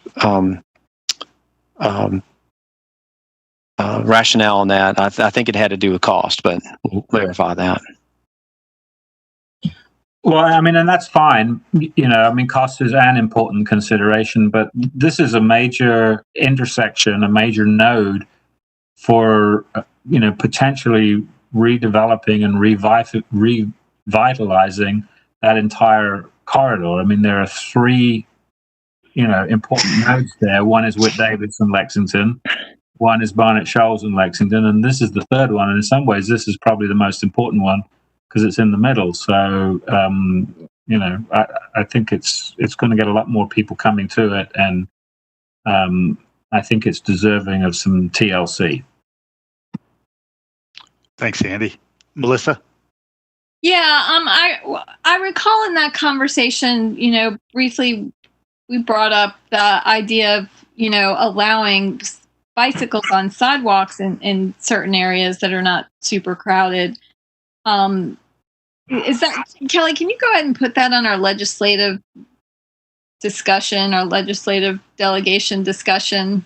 Because, I think it's worth discussing, places where it might not be inappropriate to allow cyclists on sidewalks when you don't have crowds, super crowded areas. Because I remember the cost differentiation between the sidewalk and the mixed-use path was vast.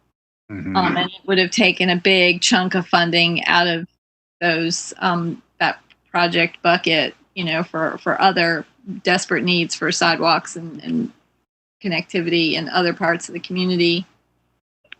But that might be a solution if there's some clear direction on, appropriate places where bikes could be allowed on sidewalks.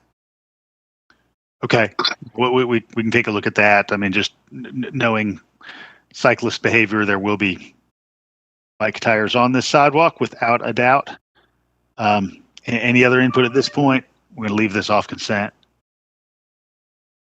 All right, we're moving on to item 13, which, thematically is something we've unfortunately had to speak about fairly often, our live stream pipe replacement priorities.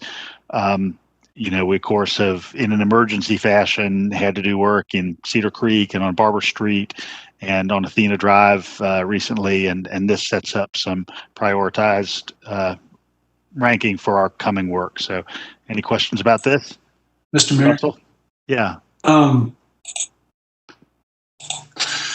Manager Williams, in light of the extremely low interest rates right now, what might be some alternative funding possibilities through general obligation bonds or anything like that? Could we explore some sort of alternative financing for this infrastructure upgrade that is just looming over our heads that we seem to talk about every other month? If you could, maybe. Yes, sir. I don't expect a full answer now on the spot because I'm hitting you with it, but I just know interest rates are real low. It might be a good time to look at borrowing funds to just knock these out. Thanks. Thank you, Commissioner Edwards, and I do appreciate you bringing that to light. And for the public that's watching, this is one of those things that keeps us the staff up late at night. It's this government, the mayor and commission have invested in infrastructure renewal, and the citizens have invested by virtue of the TSPLOST and renewal for paving and things of that nature. Most of these are corrugated metal pipe that was put in the ground 25, 30 years ago. They're all coming to age. They don't last forever. And these in particular carry live streams. And I've said this before just for the benefit of the public. As the water goes through, sediment nicks the bottom of the galvanized and causes it to rust, and then it collapses. I certainly think that's in order. Fortunately, we've been able to deal with our emergencies with existing funding. Certainly, borrowing funds is something that we should consider with interest rates low. I think that's a great point. These are in bad condition. Some could last a few weeks. Some could last a few years. And so you recently did reallocate some excess 2011 SPLOST funding, $2 million to be specific, to augment this program, which is very helpful. You can see by the total cost, though, that it's going to be considerable. What we know now, Commissioner Edwards, is that we feel like with the latest injection of $2 million, that is a helpful bridge to get us to the next TSPLOST referendum, and that you might consider the Citizens Committee and the body having some dedicated to this, because most of these are culverts under roads, and that would be considered a transportation purpose. But like I said, we could have a major rain event, and what I just told you would no longer be true. So I think what's the threading the needle with the borrowing of funds is I think we spend down what we've got, and we continue to evaluate the condition of these. And it could be that we'd come to you and ask them to borrow some funds to fix an emergency situation. Yeah, I'm looking at the rating system that you've attached here, and there's one crossing here, Westlake Drive and Millage Circle is looks like it's listed twice, so it's probably like an extended culvert. This one alone is $2 million, and it's rated at a 2 and a 1.8. So I just hate that. I hate to see TSPLOST ballot referendum dollars spent on something that's not very special. Replacing decrepit live stream culvert. I want to use TSPLOST to build protected bike lanes and special transportation projects that enhance the infrastructure that citizens can really see and enjoy and vote for and support.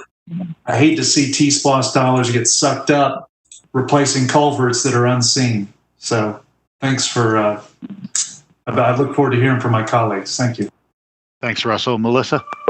Yeah, I just want to remind folks out there that this is where your stormwater fees go. This is, really important, crucial infrastructure. If we don't replace these pipes, roads are going to collapse. And most of these culverts are in places outside, our urban core. And I know folks out there don't necessarily have stormwater gutters and that kind of infrastructure, but these are roads that everybody uses, and they're, many of them are located in areas that are slightly more rural or suburban. I think we need to repeatedly remind folks that stormwater fee is not just, maintaining gutters and underground storm drains in our urban community.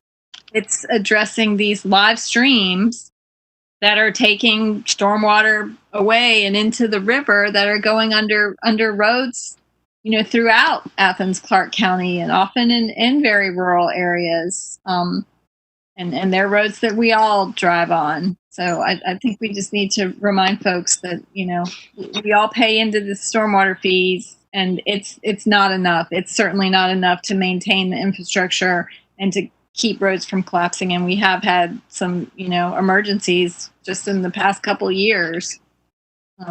So we need to remind folks about that those stormwater fees are put to very, very good use on crucial infrastructure. Thanks, Melissa. Ovita? I'm not disagreeing with, hold on, let me do it on the phone.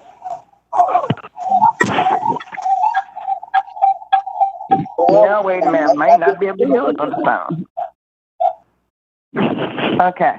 I'm not disagreeing with Commissioner Link at all. I know how important it is. The residents in the rural areas know how important stormwater is for everybody else. But by now, we should be looking at other ways that we can manage stormwater. A lot of cities are doing some innovative things to manage stormwater. I would even say take Commissioner Russell's suggestion about getting low interest loans. Nobody is saying it's not important, and I don't think that we got to remind folks, but we also got to be creative to find other ways to address stormwater and not keep putting the burden on a certain group of folk. So nobody's saying that at all. But why aren't we looking at other communities, how other cities are managing stormwater, and have a backup plan? And if we got to take out a loan, a small interest loan to make these repairs, we should. Thanks, Ovita. Tim? Thank you, Mayor. My question is to Blaine, I think. So I was looking over this, and I mean, yeah, definitely such a drastic need. I mean, Lavender Road in my area, I think there's 4 different intersections, 4 different stretches of this that are on this list on that one road, including I think 2 that are listed as failing. But what caught my eye though is on the 2018 compared to the 2020 lists. So few of these were on the 2018 list, and so I guess my question is just like, have we changed the evaluation system, or at least our capacity somehow to be able to do the evaluation? And if so, like, kudos to staff for being able to do that. But I was just kind of curious of why so few of them were on the previous list. So of the ones that are on there now, so these weren't on the 2018 before, and some of the ones that were like C's, like rated C, that critical, and some of these weren't even there 2 years ago. I can verify with staff on if we changed any of the methodology of evaluation. I know that part of it, there's probably several variables, one of which being that some of them have simply degraded that quickly, and it just depends on the conditions on the ground at the culvert and the storms and the water runoff that they're getting. But I'll confirm that, Commissioner Denson. Thanks, Blaine. Thanks, Tim. I had one last question, Mayor. Yeah, Russell. With the kinetic force of the river degrading these culverts over time, should we think about putting bridges over some of these areas, Manager Williams? And I don't expect a complete answer now, but in what places could we maybe just span it with a bridge and move on? Well, the good news is, and hopefully we're not committing any infrastructure sins for the future generations to pay. What we're going back with in all instances is concrete. And, this is going to last for a long time. And that's one thing I want to continue to convey to y'all, that not only are we fixing issues, but we're fixing them so that folks in the near future don't have to worry about them. And Commissioner Edwards, there's situations where we come back with a a box culvert or a culvert that doesn't have a floor, so we're not going to have this type of degradation. And the reinforced concrete that we're coming back with should have a service life of at least 100 years. So if the washout is considerable enough to go with a bridge, which is a much more expensive fix, we would certainly consider that in design. But most of this, it's really a material issue. Now, I think we all should note, and I know Commissioner Hamby and I have been talking about this of late, climate change is bringing more severe storms, and the things that stormwater that you've been working on for years is the velocity of the stormwater, and that's something that is definitely taken into account in our design. Okay, thank you. All right, we will follow up with some additional information.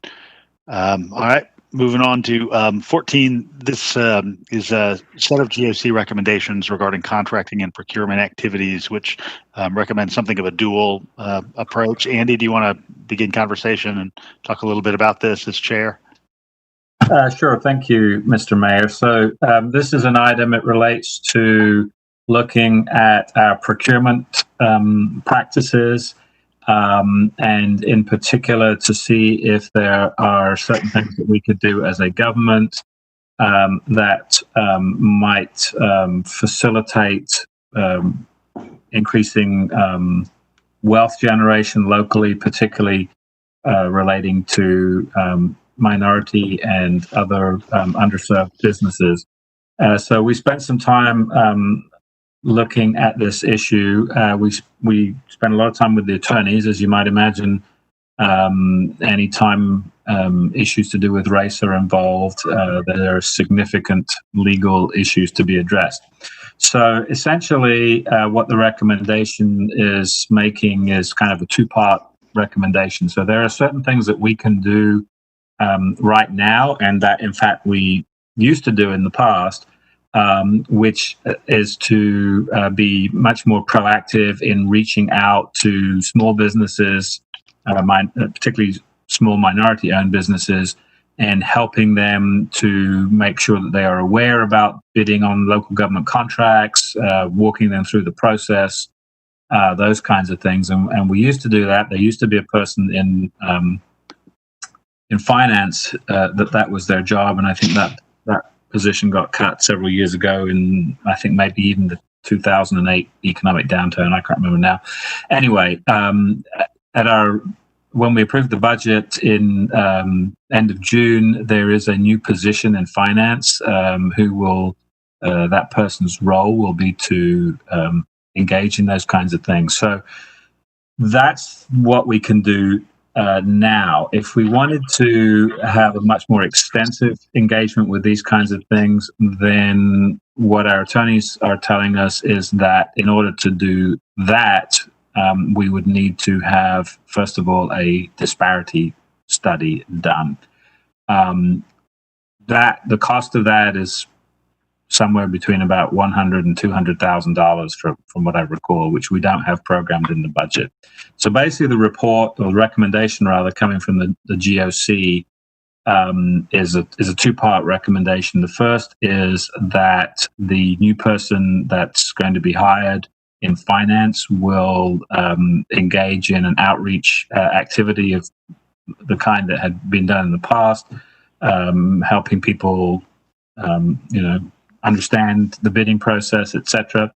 And then the recommendation is that, presumably for next year in the budget discussions, that there would be a sufficient amount of money appropriated to do a disparity study. And depending upon what that study then found, that would then take us down or potentially take us down certain paths in the future to be much more proactive in terms of minority bidding on contracts. So that's the recommendation. I don't know if any of the other DOC members would like to speak. I'd be quite happy to put this on consent if people are okay with that, but that's what it's about. Thanks, Andy. So I see Tim and then Melissa. Oh, damn it. Thank you, Mayor. And yeah, I think Commissioner Harrod wrapped up pretty well. The one thing that was important to me, because I was really hoping that we'd be able to prioritize the race specific approach first to really take on that issue here. And one of the things that our attorneys kind of pointed out is that when we actually bring on this disparity study, one of the things they look at is if we've attempted basically every other race neutral approach already. And that kind of is, we have to be able to prove that we have done that before we can really take on that race specific approach. And so what was recommended to us is to go ahead and go back and redo this program that we were doing previously in the 90s. We really would need to be able to do that and prove that we've done that in the disparity study and show that that's still not working when it comes to minority business contracts. So that while I wasn't thrilled about us having to have it kind of scheduled and prioritized this way, legally, and for us to be able to have a successful disparity study in the future, we kind of have to. Thanks, Tim. Good point. Melissa? Yeah, I'll just kind of echo those comments. This is a very good first step towards, a lot can be accomplished with outreach and education and just reassessing our own methodology when it comes to, putting out contract notices. But yeah, I mean, what we'll need to, when we begin our budget talks in the fall, we need to discuss getting that disparity study underway so we can take that next step towards, assessing exactly, what the disparities have been in this community. I'm sure that it will reveal quite a lot. And then we can, truly come up with a program, a race-specific program to offer opportunities to minority businesses. And I hope we can couple that with some minority business development programs as well. Not only are we offering opportunities, but we are assuring that more of these minority businesses are actually becoming online and becoming operational. I do want to point out that position, minority business procurement position was eliminated in 2012. So it wasn't all that long ago that it was eliminated. I think that's something we need to consider. When it comes to eliminating positions, will we have to go back in and add them? And I'm really curious. I would be interested to see any documentation around the elimination of that position, because it wasn't directly in the wake of the economic downturn. It was a couple years later. But I look forward to us moving forward, and I look forward to some of the programming and the community outreach that we're going to be seeing in the very near future, thanks to some of the initiatives that finance is going to undertake. Thanks, Melissa. Any other input on this item? And Mayor, if I could. Yeah, thanks, Josh. I was going to call on you to see if there's anything else to highlight. Yeah, Mayor and Commission, good evening. Commissioner Link, you brought up why it was eliminated. And during the GOC, we showed what was in the budget document from FY12. And there weren't a ton of details, but we can make sure to send out that exact paragraph to the full Mayor and Commission in the follow-up report. But it sounded like the reasoning behind it was technology, and it didn't seem to be needed anymore. I think the GOC recognized that it is needed, and the Mayor and Commission recognize it is needed as part of the budget process. But we'll send out that exact language from FY 2012. Everybody okay putting this on consent? All right. So we're going to move this item to consent. All right, moving forward. I apologize. I need to tab down in my menu.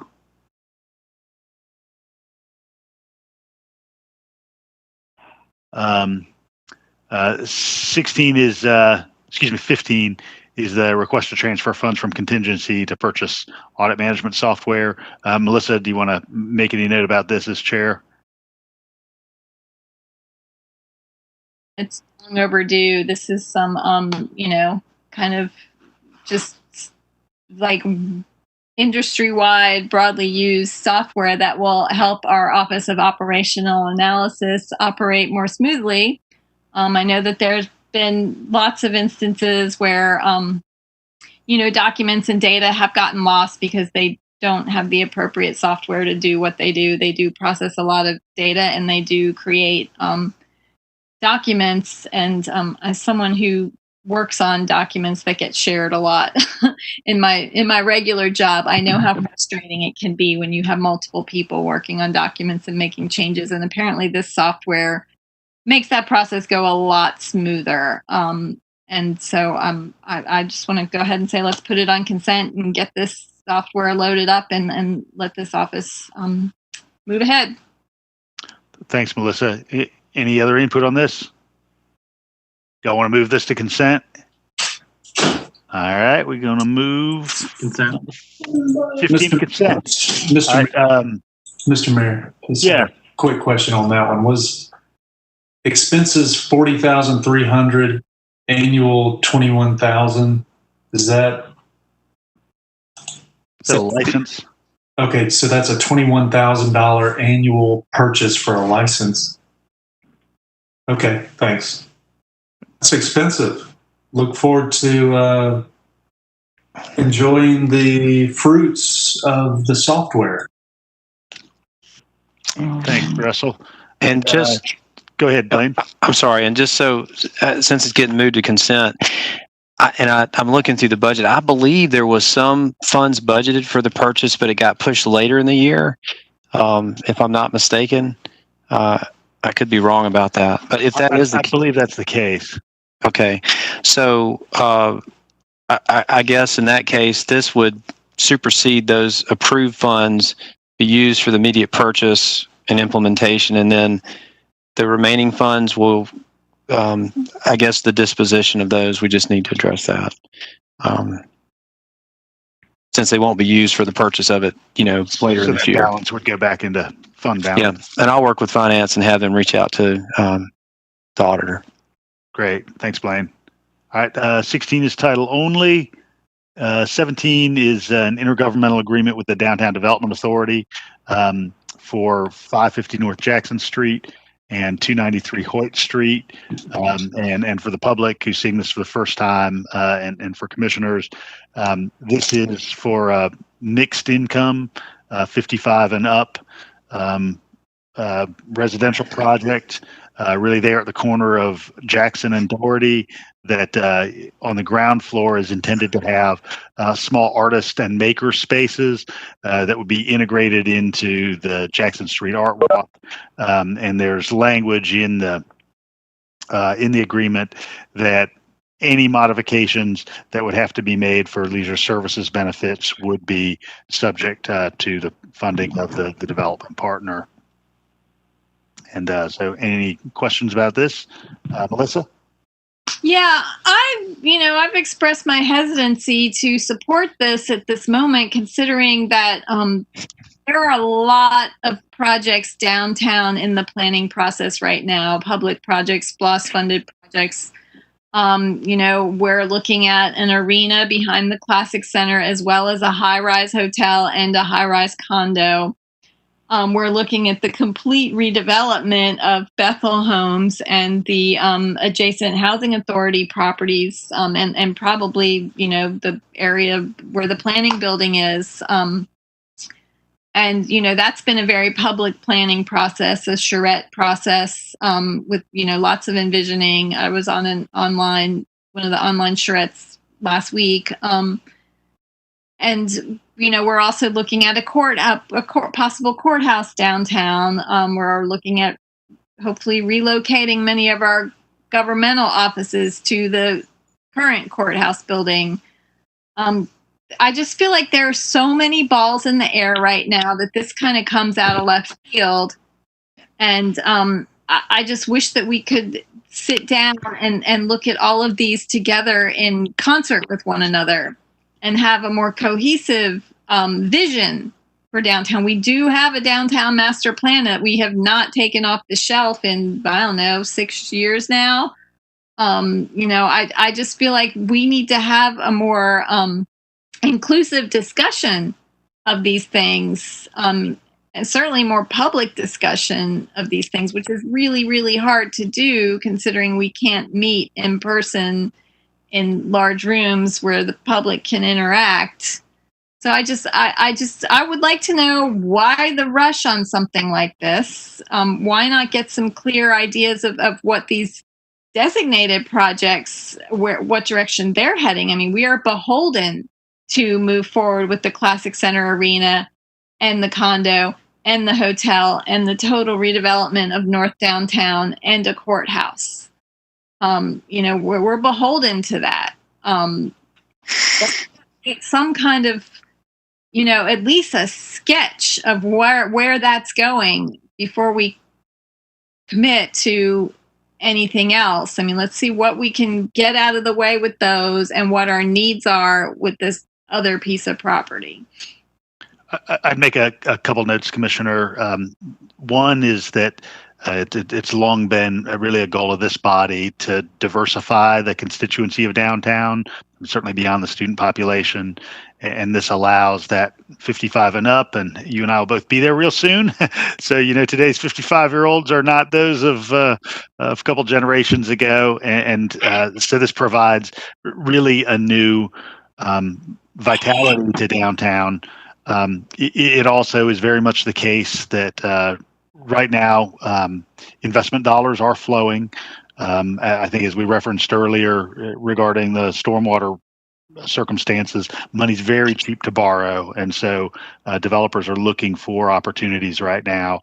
And then finally, I do want to note that that I've been in touch with our development partners in the North Downtown redevelopment area, and they are conscious of this as it would interplay with that project, which featured a number of charrettes.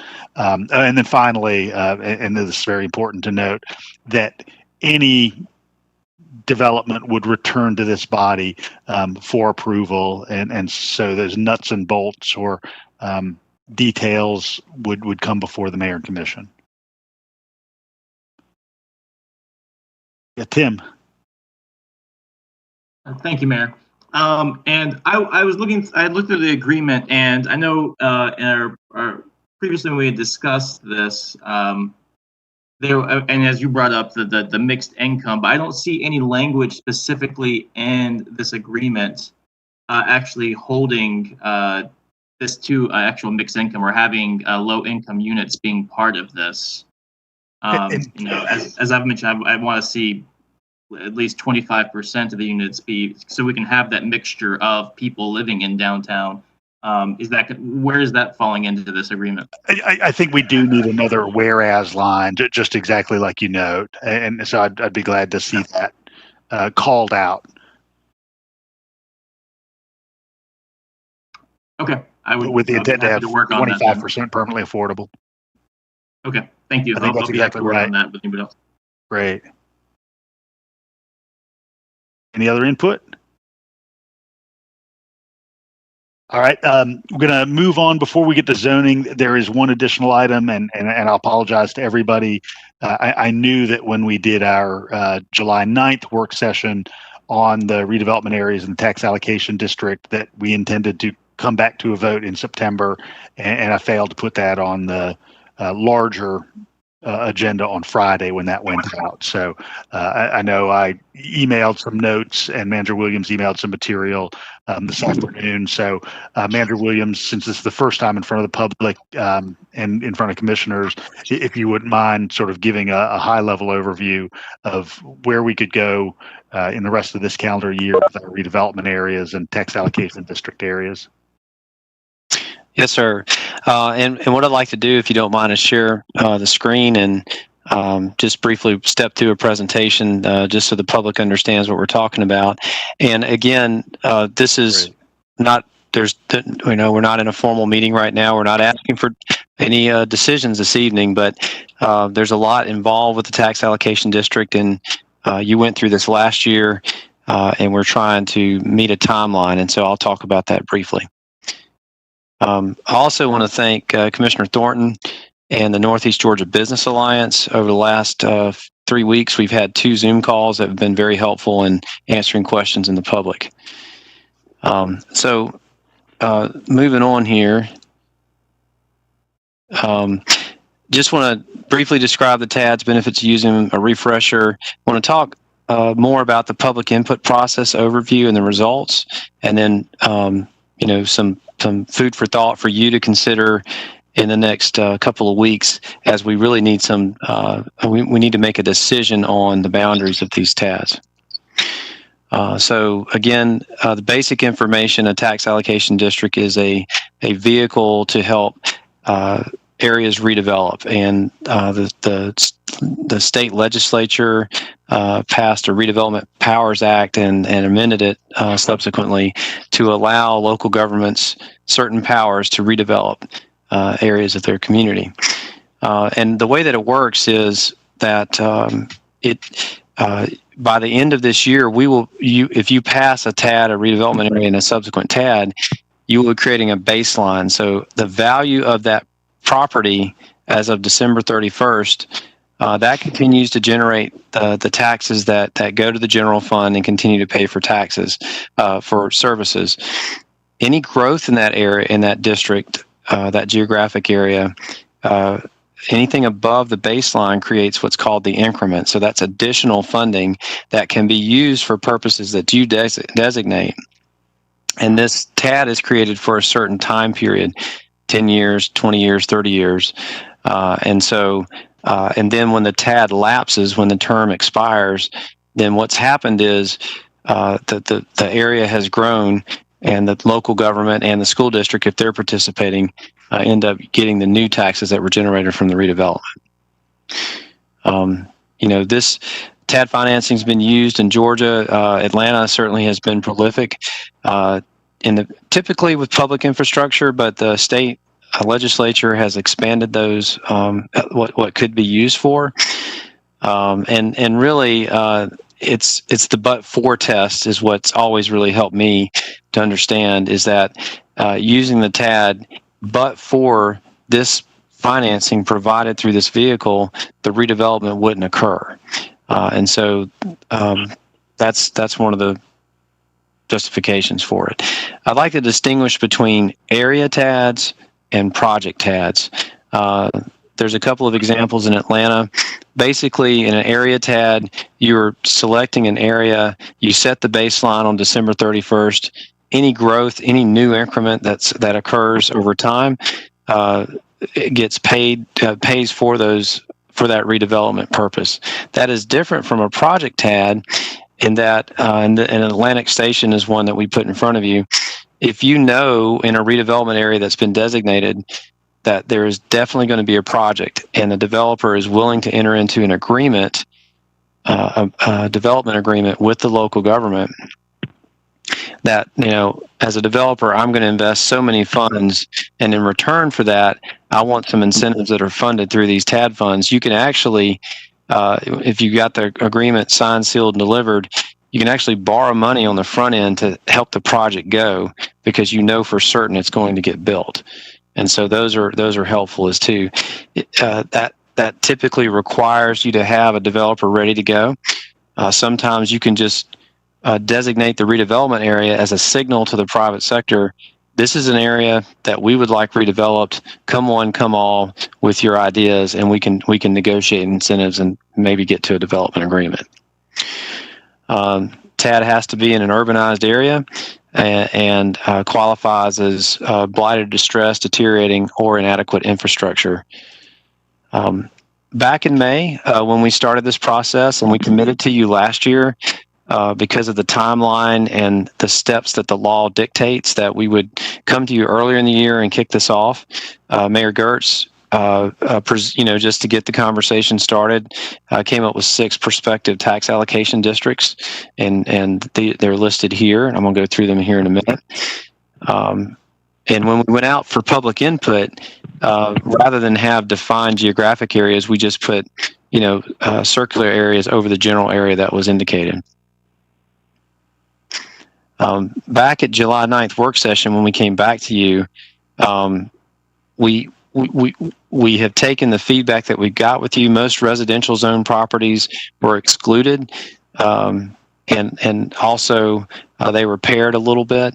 And the boundaries we're going to show you tonight are not a staff recommendation per se. We were just trying to show you what it could look like in each of these 6 areas, and whether you do one or all 6 or some variation, or you add more, is really up to y'all. And that's the feedback we would like to get with you in the next week or so. So staff took a shot at designing or at narrowing these down. The mall area, the first one, here's a picture of that there. That would involve 182 parcels, a total value of $122 million at baseline. And some of the goals that Mayor Gertz shared as well.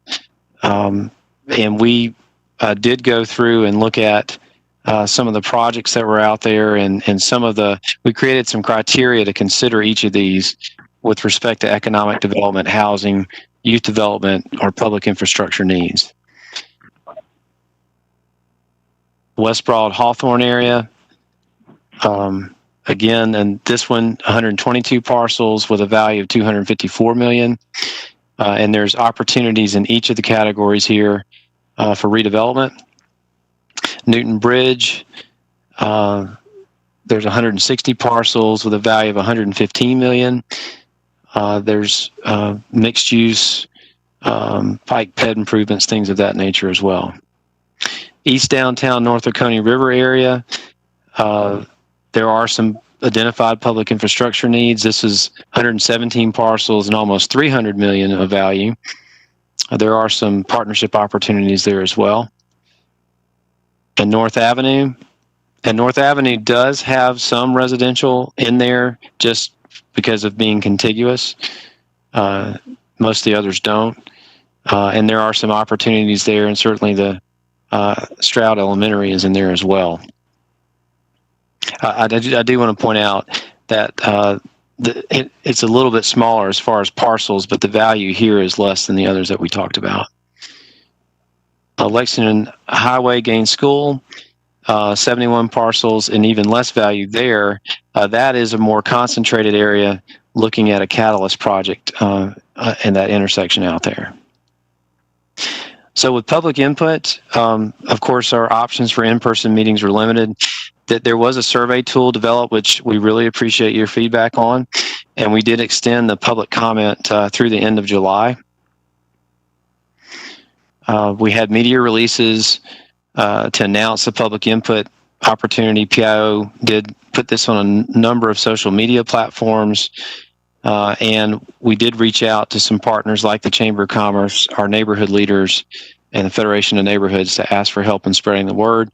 And of course, again, the Northeast Georgia Business Alliance helped spread the word through their networks as well, which we're very appreciative of. So with the timeline for that, the public input tool went live back in June, end of June, and you expressed some concerns that the online tool was not working reliably. And so a simplified form was created, and that really helped responses, which we appreciate. And we extended that twice to make sure that we had enough, that we had good input. The Oconee Rivers Greenway discussed this, and they'll have some feedback. And we did ask for a last push there at the end of July for getting the survey information out there. So because of the improvement of the survey as requested by you, we actually had 2 surveys. The long form, if you will, that was the first one, and then the simplified version. And we had a total of 101 responses. So this is the same question in the 2 different survey forms, but this is where folks commented from or commented on the different areas. And you can see that in the long survey, and I do want to say too that sometimes if a person, if you'll remember in the original public input survey, you could indicate an area that you were interested in. If somebody failed to do that, my understanding is it would default to a single computer assigned address, and so that was not as accurate as that we would have liked. But here you can see that the areas garnered some attention. Lexington Road Gaines School in the simplified survey got a third of the responses, the mall area behind that, and then East Downtown behind that. Those are just comments on those areas. Excuse me, Blank, I have a question on that pie chart slide. Yes. I'm having a hard time understanding which title goes with which pie piece. We've got three shades of blue and one gray. Could we have the number, like it says number 1 mall? Could number 1 be on the pie piece? Yes, we can absolutely do that. Because those little color-coded boxes are a little too small for me to know which ones, especially the grays and the blues. And I think that might help others who look at it. That's a good suggestion. We will do that, Commissioner.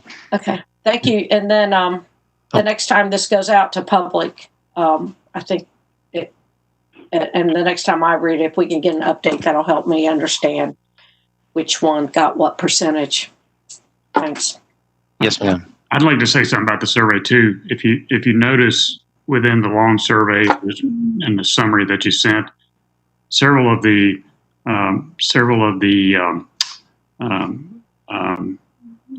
results or the input were done by the same person. So your survey is not really all that accurate, is what I'm saying. Sorry to point that out to you. No, thank you. And you said there was 101 surveys turned in of both total of the 2 types. No, okay. Go and look at the results. Yeah. You're right. You'll see that there's several people responded several times.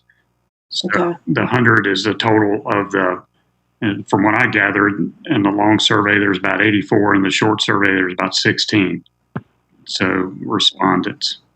All right. Well, this is my first chance at seeing it, so I see my question was answered on the next one. But I thought with that push, we could have gotten a little bit more, quite a bit more feedback than that.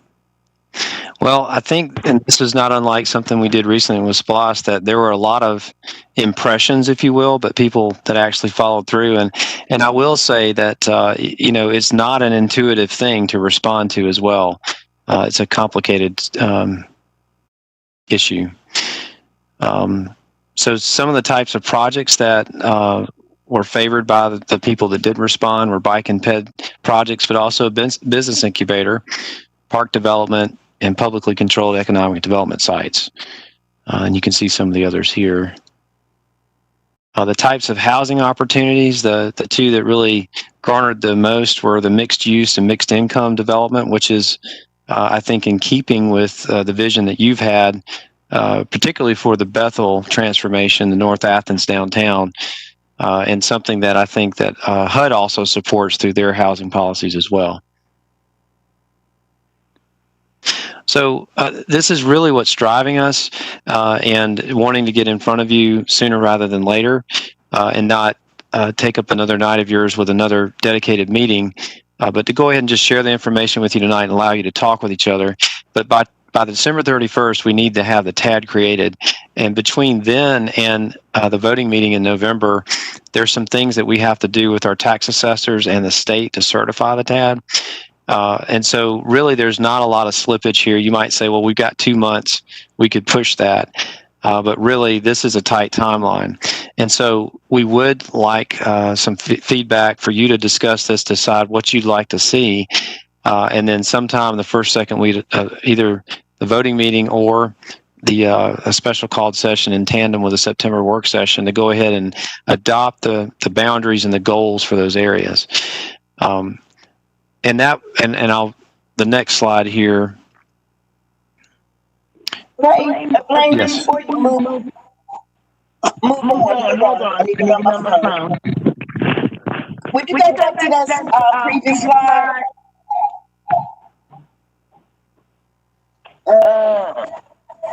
On the housing, Commissioner?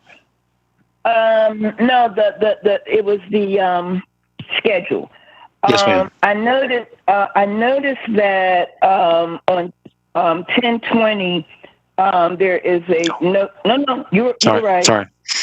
10/2020, a presentation to the Board of Education. But actually, aren't we meeting with the Board of Education? We discussed it on our call with the Northeast Business Alliance.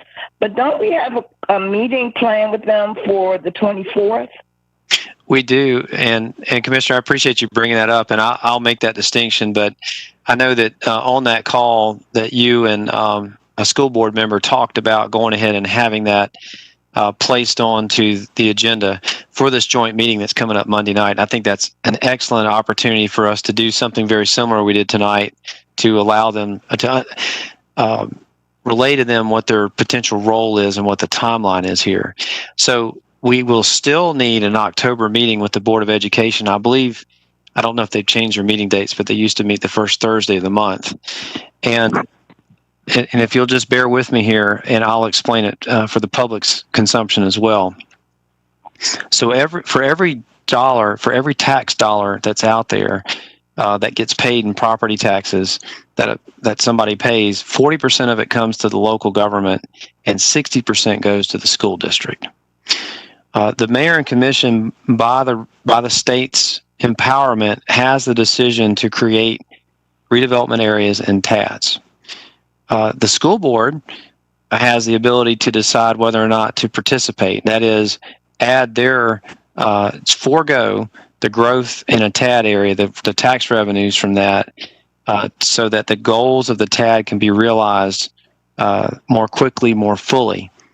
And so when you determine, and that's part of the next steps, what the redevelopment area boundaries are, and in those redevelopment areas, how many TADs you'll have, what type of TADs they'll be, staff immediately will begin drafting redevelopment plans that you'll ultimately have to adopt in order to affect the TAD. Part of this, and this has been communicated, I know the mayor has spoken to the chair, and I've spoken to staff as well. I think we would like to see the school district's participation. You have also indicated that it needs to be mutually beneficial to the school district, and so that goes into the projects. But what we have to present to the Board of Education, so that they can consider whether or not they want to join this, is a school impact analysis. So once you tell us the boundaries, we will do some calculations, and we will be able to share with them some of the financial impact for their participation, and they can use that in helping to decide whether they do want to participate or not. And we really need to be doing that in October. And then they will have their own decision-making process to decide whether to participate. And then we'll be coming to you, hopefully the third week of October, with a formal submission of a redevelopment plan at a special called meeting. Did that answer your question, Commissioner?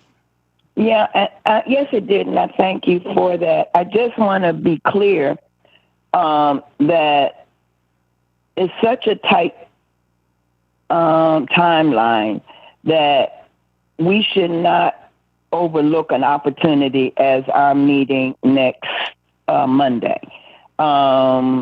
I don't know what the agenda is going to be next Monday, but there's two things that I know are important, and that is the TADs, because of the timeline we're under, and plus our commitment to support to work with the school district on technology for virtual learning. So if this much more on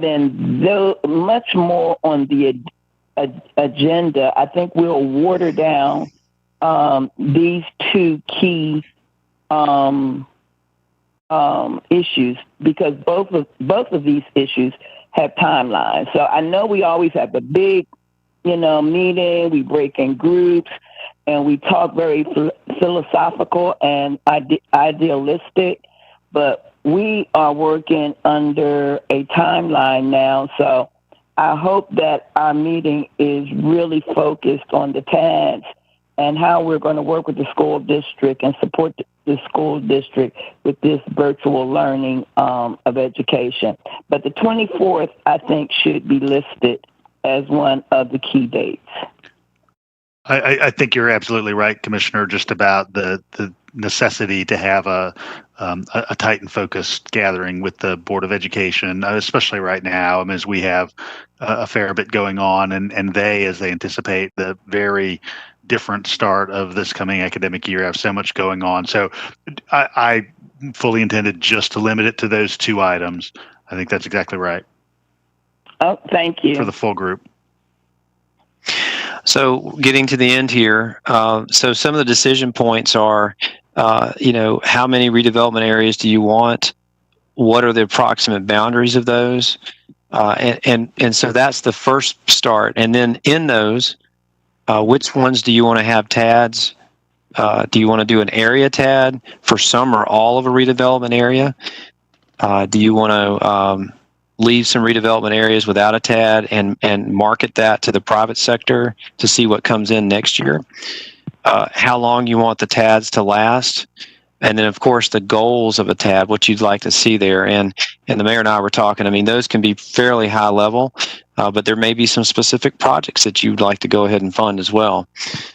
And those are things that we'd like you to be talking about this week, and let's go into the meeting that with the school board and bring them up to speed.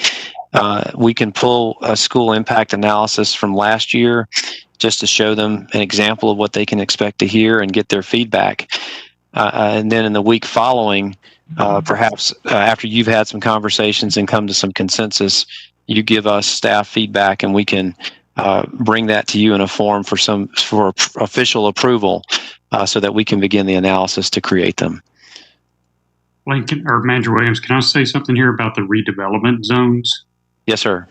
So we already have, redevelopment areas. We already have where the opportunity zones already along Chase Street, Lexington, Oak Street, North Avenue, Hawthorne, West Broad, and Baxter Street. So we have, seven opportunities that currently exist. Newton Bridge Road being one of them. I would say as we're looking at this and at the possibilities here, redevelopment zones don't really matter. What's really happened on these streets? Who's taking advantage of our opportunity zones that are available to them? Who's taking advantage of the tax credits? I haven't heard of any single business that's been able to do that. So, and maybe I'm wrong. I hope I am. But we go through a lot of work creating these opportunity zones. And I guess I'm saying they don't work. The redevelopment areas don't work. But what may work for all of these areas is a TAD. TADs can be very helpful and specific from what we read on them. So I guess what you'll hear me argue, I know you're about done with your presentation, but I guess what you'll hear me argue is directing staff to come back with us, refining the information we need to include all of these areas as a TAD. It adds up, we got to stay below the 10%, as you've mentioned before. All of these areas add up to 5.97% of our tax digest that we're looking at. So, Manager Williams, if we were to ask you to redefine or refine all the information you need for us and the school board for all 6 of the areas that we've identified here, would you be able to do that within the time frame that you just shared with us? Yes, it will take an all hands on deck effort by staff, but if you can approve the boundaries, by the voting meeting or shortly thereafter, we should be able to meet the timelines that I showed you earlier. Well, and I'll say this, and I'm gonna hush and turn my camera off. But what I will say about that, if staff can do that and hands on deck sort of thing, I think that would be good. And I think as a commission, as a body, I think that would help us to have something big that we can present to the community that we're working on.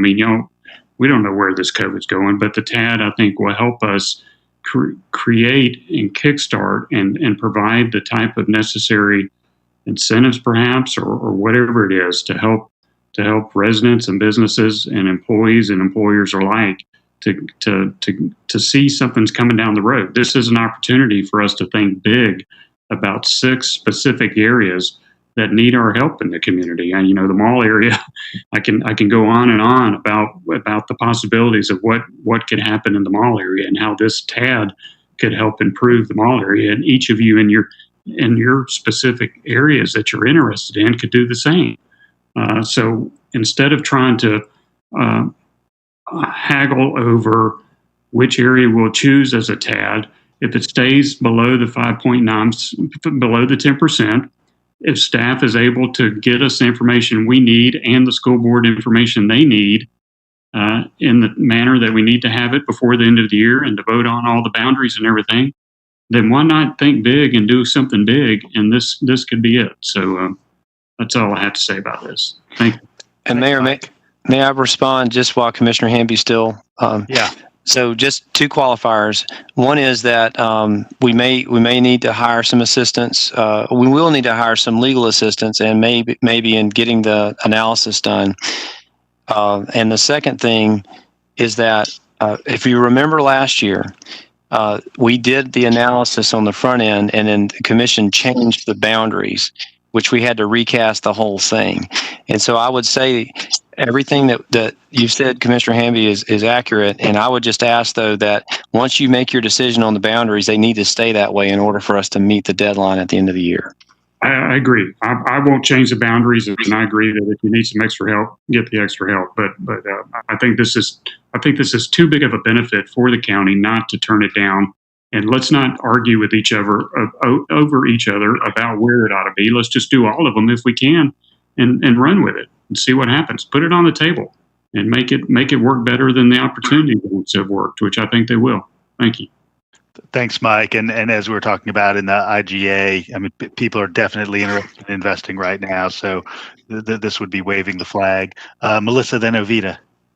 Yeah. So you talked about project-based TADs, which I presume would require a very large piece of undeveloped or redevelopable land that was kind of up for grabs. Has there been any connection with some of these landowners, some of these property owners towards that kind of TAD? I mean, I'm specifically thinking of the mall. I know they lost another anchor store this summer. I will say, before our former colleague, Commissioner Neesmith, passed away, he and I met with the mall owner prior to the new year. And in talking with the mall ownership about all of the prospects, we mentioned that this commission was interested in moving into tax allocation, or what other states call tax increment financing work, and he was interested in that. And then, of course, we know that in the Newton Bridge area, Southern Mills came to us a couple of years ago and said, to do a mixed income, housing component to this, it's going to take some level of public participation. And then the general time developer has said approximately the same thing. Well, and let me also, Commissioner Link, answer any questions that you have. So a project-specific TAD could be on a very small parcel. I mean, if you had a very dense development and they needed, foundation assistance or structured parking or something like that, and they were investing a good deal of money that would throw off sufficient increment to, pay the debt service on bonds needed. So it doesn't require a large piece of land. It just requires a fairly substantial capital investment. That makes sense. And property owners who are actively interested in redevelopment. Yes. Ovita? I'm glad that this conversation is going in the direction it's going into. I think because of interest rates and where we are and where the country is financially, it is really important for us to take advantage of all the areas being TADs. I learned a lot with County Manager Blaine and the experts that were on that call. I learned that TADs can be big, TADs can be small. I think that if we can agree on all of the TADs, I think it would be helpful for this commission, each commissioner, to find out and bring input back from our constituents, maybe even the same survey that was sent out, so we can get an idea. But I think the biggest thing that I heard, and Manager Blaine can chime in, the biggest thing I heard that, yes, we understand now what a TAD is. We understand it's a tool for redevelopment, rebuilding or building community. But we also discussed putting in place mechanisms that 25, 10, 20 years ago, later, that we have not created another tool for gentrification. So I do think that I want to keep that out front as we start exploring this for all of our districts. But we do not want to have a loophole that when we're long and gone, that we have just taken folks' land or developers have found a loophole for gentrification. And thank you, Commissioner Thorne. And I would add to that, there was discussion of, when you get to a project-based TAD, that perhaps there might be a community benefits agreement as well. That was brought up by the group. Thanks, Ovita. Thanks, Blaine. Any other input? Yeah, Tim. Thanks. And I know last time during the work session, I brought this up too, but I think it's even more important if we are moving towards this, having 6 or having many of these things. And Commissioner Thornton brought it up, I think we do need to have a benefits agreement, and actually a unique one with every district. And also, as they do in Atlanta for their TADs over there, they actually have unique committees, a unique committee for every district of people who live in that area. So I really want to make sure that no matter how we go forward with this, that we are creating one of those oversight committees and having a benefits agreement in place, just to ensure that gentrification doesn't happen, and just to make sure that the growth that's happening there is actually what they want. So, good idea, Tim. Thank you. Other input at this point? Yeah, Vita. One more thing that came out of those meetings with the benefits agreement. First of all, I do support multi-TADs. I really support that. But we also talked about getting youth input, because some of us will be long and gone, and our young people will have to live with the decisions that we make. So I think if the commissioner, I'm sorry, Mr. Blaine, you can be commissioner for it. Take some of the heat off of me. I think it's important that when we make this vote, another deadline that should be in your schedule in the chart you gave us, and it might be just a short window, but we need to try to get some additional community input. It might be a very short window, but that is another date that I think should be on your calendar or your schedule. Thanks, Avita. All right. Any other thoughts at this point before you let this marinate for a couple of weeks?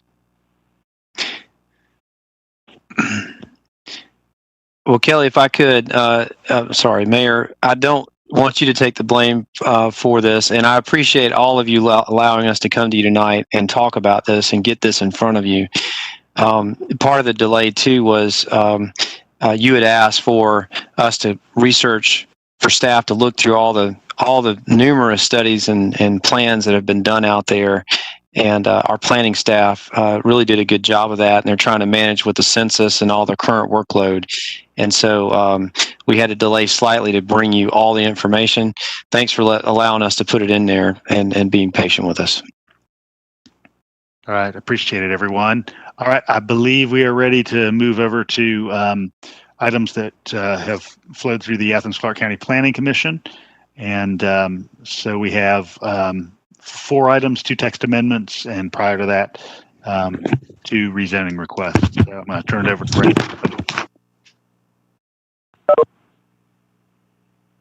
Can you hear me? Yeah, we got you. Great. As the mayor said, we have 2 rezone requests for you this evening, followed by 2 text amendments that are fairly straightforward. First item on tonight's list is a request, and this is actually a master PD coming to you now, 130 Jennings Mill Parkway. It's to rezone property from an employment office zoning with conditions to an RM1 plan development.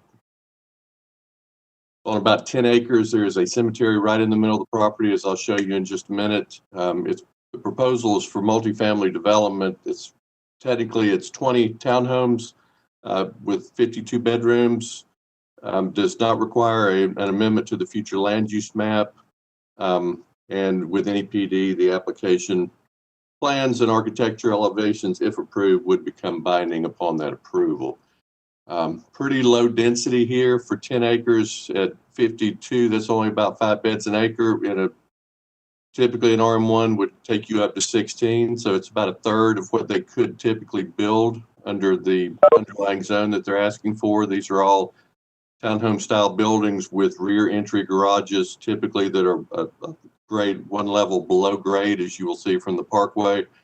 And then there are a couple of waivers, one dealing with maximum height increases, only about a couple feet based on our calculations, what they're looking for, as well as a request to reduce front yard setback. But as I'll show you in a minute, given the right of way for Jennings Mill Parkway, which many years ago was intended to be a 4-lane divided median at about 100 feet of right of way, even with that reduction, these units will still sit well back from the road. You see the property here, currently zoned employment office. This EO zoning is really kind of a remnant left over of some zoning work that went all the way back into the 80s that swung back up and around behind the Wickersham subdivision, really back in behind West Park Club Apartments in Somerville. Was originally zoned many years ago for an extensive amount of office and research development that never was built. Through the years, much of that property changed zoning back to multifamily through PDs. I think Somerville, that is out there now in West Park, were originally part of that very large development. I believe it was in the late 80s, early 90s. This piece is the last one of the group that is still carrying that employment type zoning. What's important about that, what the EO would allow by right is an extensive amount of development on this property. It's 10 acres at 0.75 FAR. So you're looking at technically the possibility of somebody being able to put in about 300,000 feet of uses such as hotel, restaurant, research, medical centers, doctor's offices, a lot of things that in our opinion and planning commissions really would not be compatible either with the Legacy Mill Apartments across the street or certainly the Wickersham subdivision behind it that's currently zoned single family. You see the property here, and again, it is between, that is Legacy Mill to the lower left and Wickersham to the upper right between the property. And then the small cutout there in the middle is the cemetery. Environmental areas. And then the proposed layout of the townhomes. A lot of environmental buffer for protection here with the PD. All of that area would remain as undisturbed buffer. So there is an extensive amount of distance and remaining wooded area between the rear of these units and Wickersham. And you see there how the distance set back off of Jennings Mill Parkway based on that future right of way out there for the proposed 4-lane road. Some elevations. And the recommendation from the Planning Commission, they felt like it was compatible with future land use. It was probably a good transitional development between the apartments to the south and the single family to the north. And therefore, they're recommending approval with one condition, and that was just a minor amendment to the notes. They're showing garages, and then the driveways behind the garages they were identifying as parking, which makes it tandem parking, which is not legal in multifamily development. So, and they didn't need it anyway. So we're just asking to remove those 20 spaces from the notes. They still meet all their parking requirements with the garages. And that concludes the staff the report. Thanks, Brad. Mike, this is over in your district. Did you have some kind of initial input? I do. Thank you, Mayor. And certainly in the report, y'all will see a petition that was signed by all residents, every single resident of Wickersham Woods. There's about 18 homes in Wickersham Woods. These are residents who are very concerned about this project. They have Legacy Mills is extending their footprint over near them, so they're suffering the consequences from that. As you, if you drive back in the neighborhood, and I encourage y'all to go visit in the neighborhood to see what I'm talking about. Legacy Mills, you can see the second edition is really buttoned up next to some of the property owners in Wickersham Woods. And I will say this, in the report, it's commented that a third of what they could be built. They're focusing on a third of what could be built in RM1 on this property, but this property also contains a cemetery right in the middle of it. So that limits what anybody can build on this property. So keep that in mind as you hear and read about the third of what they could be built on an RM1. It doesn't necessarily tell the whole story because of the cemetery and some environmental stuff as well. I will say this too, across the street, it's mentioned that some other zoning areas within the area across the street is a single family, and it's a conservation area. The neighbors, the folks over in Kingswood bought several acres, I think 17 acres, a neighbor did in Kingswood, and turned it into a neighborhood walking trail for the neighborhood residents here. So there's things going on along Jennings Mill that the neighbors are concerned about, and this is one of them. The only use of this section is multifamily residential. Well, that's not true because there's 18 homes in Wickersham Woods. That statement I just read was from the staff or the report that the petitioner turned in. I will say this: so there's 312 new apartment units being built up beside right up against Wickersham. And 52 may not sound like a lot, but it's a lot to the 18 families that live there, 18 homes that live there. And I hope that you will read through this, and I hope that you will take into account Wickersham concerns. These are folks who've been there for a while. They're kind of off the beaten path, and they like everybody else want their neighborhood protected, and I hope we'll be able to help them with that. So thank you. I'll touch base with y'all more as between now and voting session, and I suspect also that you'll be hearing from some of the residents in Wickersham, and I hope you'll listen to their concerns. So thanks, y'all. Thanks, Mike. Other input on this? All right, we'll move on to the next one, number 19, which is at Old Pittard Road off Highway 72.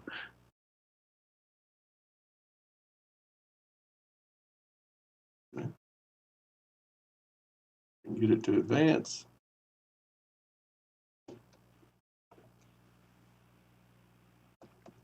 All right, I'm frozen up. Hang on just a second. Let me stop and try again.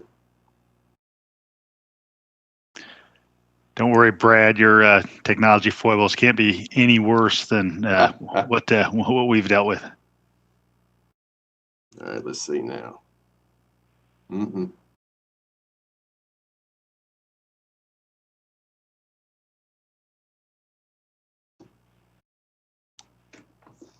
Well, I'm not sure why it won't move anymore.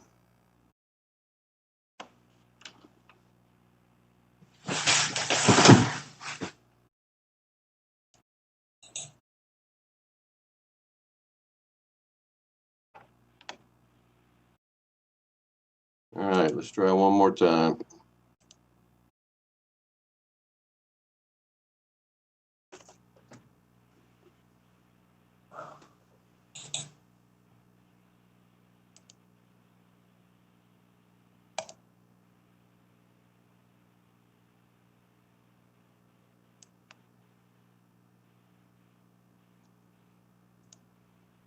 May just have to do it this way if that'll work for you.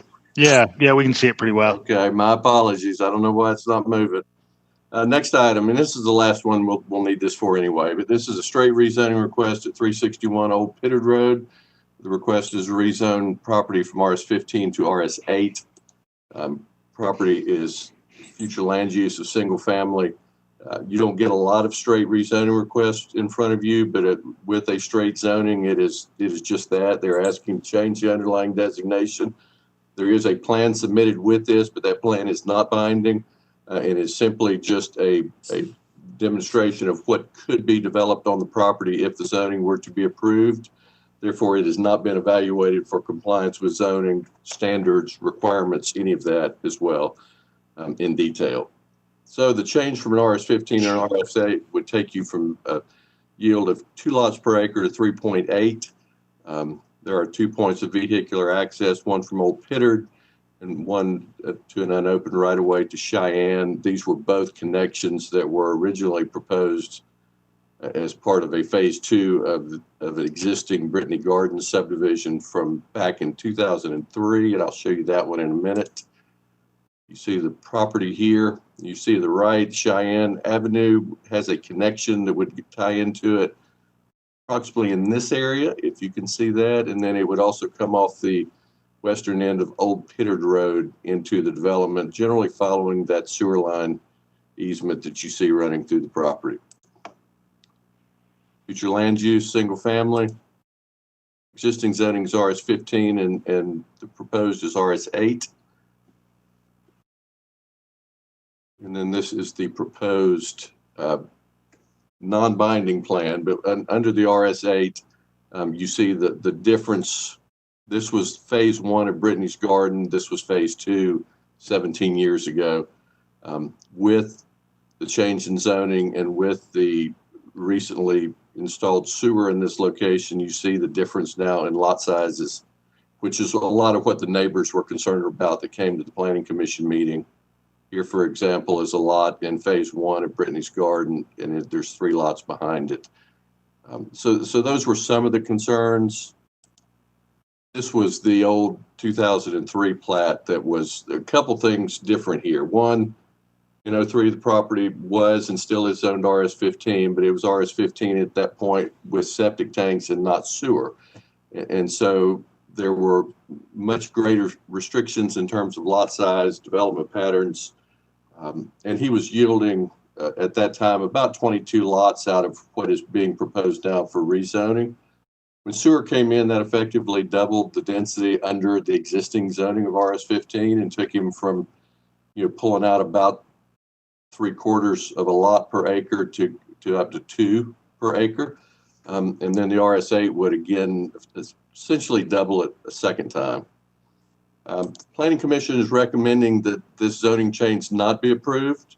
There's no existing RS8 zoning in the immediate area. This was a second phase that ties into 2 existing neighborhoods with much lower density than what's being proposed, although he can do higher density already with the sewer being in place, but not to the extent that the RS8 would allow.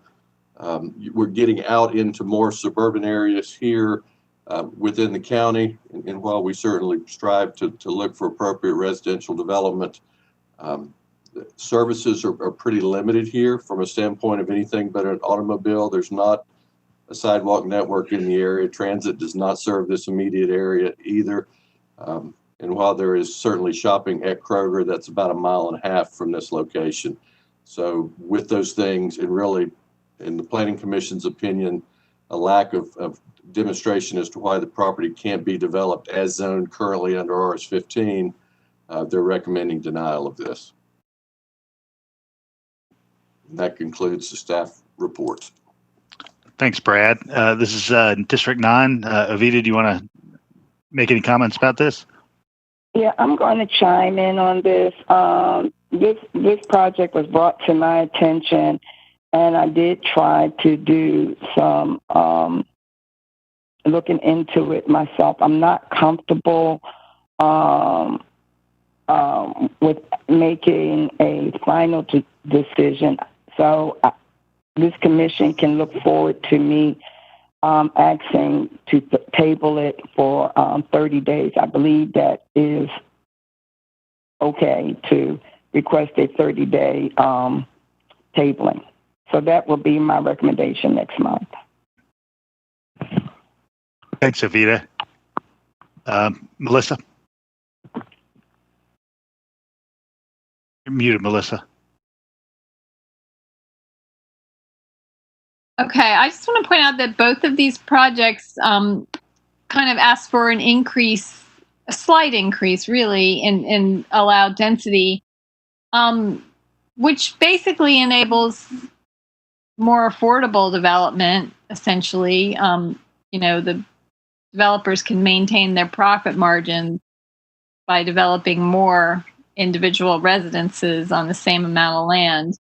It has been identified that there's a real need for, moderate income, single family housing in Athens-Clarke County. People are going to the other outer counties. I mean, I do have concerns about this location not being transit accessible, but quite frankly, I think that folks that might be looking for a home, they don't get one here, they're just going to end up in Madison County or Oglethorpe County.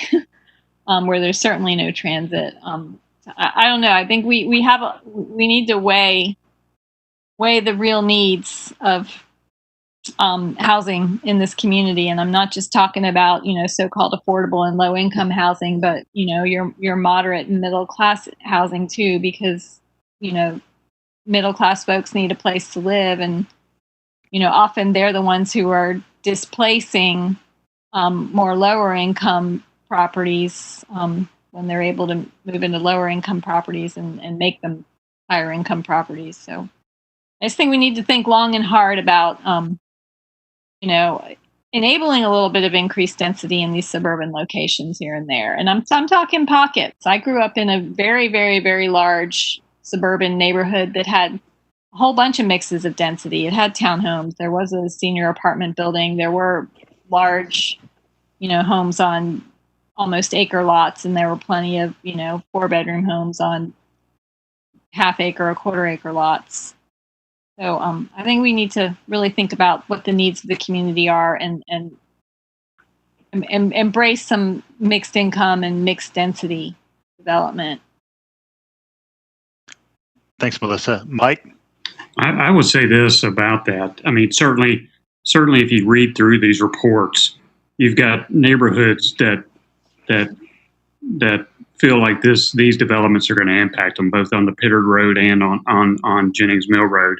Both of them also don't have the transit or the sidewalk infrastructure that is needed for the density to be built. So until we can get the transit and the sidewalk infrastructure in those areas, perhaps the density ought to be in town, in the boulevard area, in areas where the infrastructure is there already to support the density. And so if we're looking for that, that's what urban planning is all about. Doing it where those amenities are located. And sure, I'd like to have the sidewalks out on Jennings Mill Road and the transit service. And I'm sure Commissioner Thornton would like it all the way extended her district. I think we all would. But until that point comes, it will never become. I mean, we're just continuing the sprawl as we talked about years ago. So anyway, my 2 cents worth on how and Commissioner Thornton, I'm fine with holding this if that's what you want to do.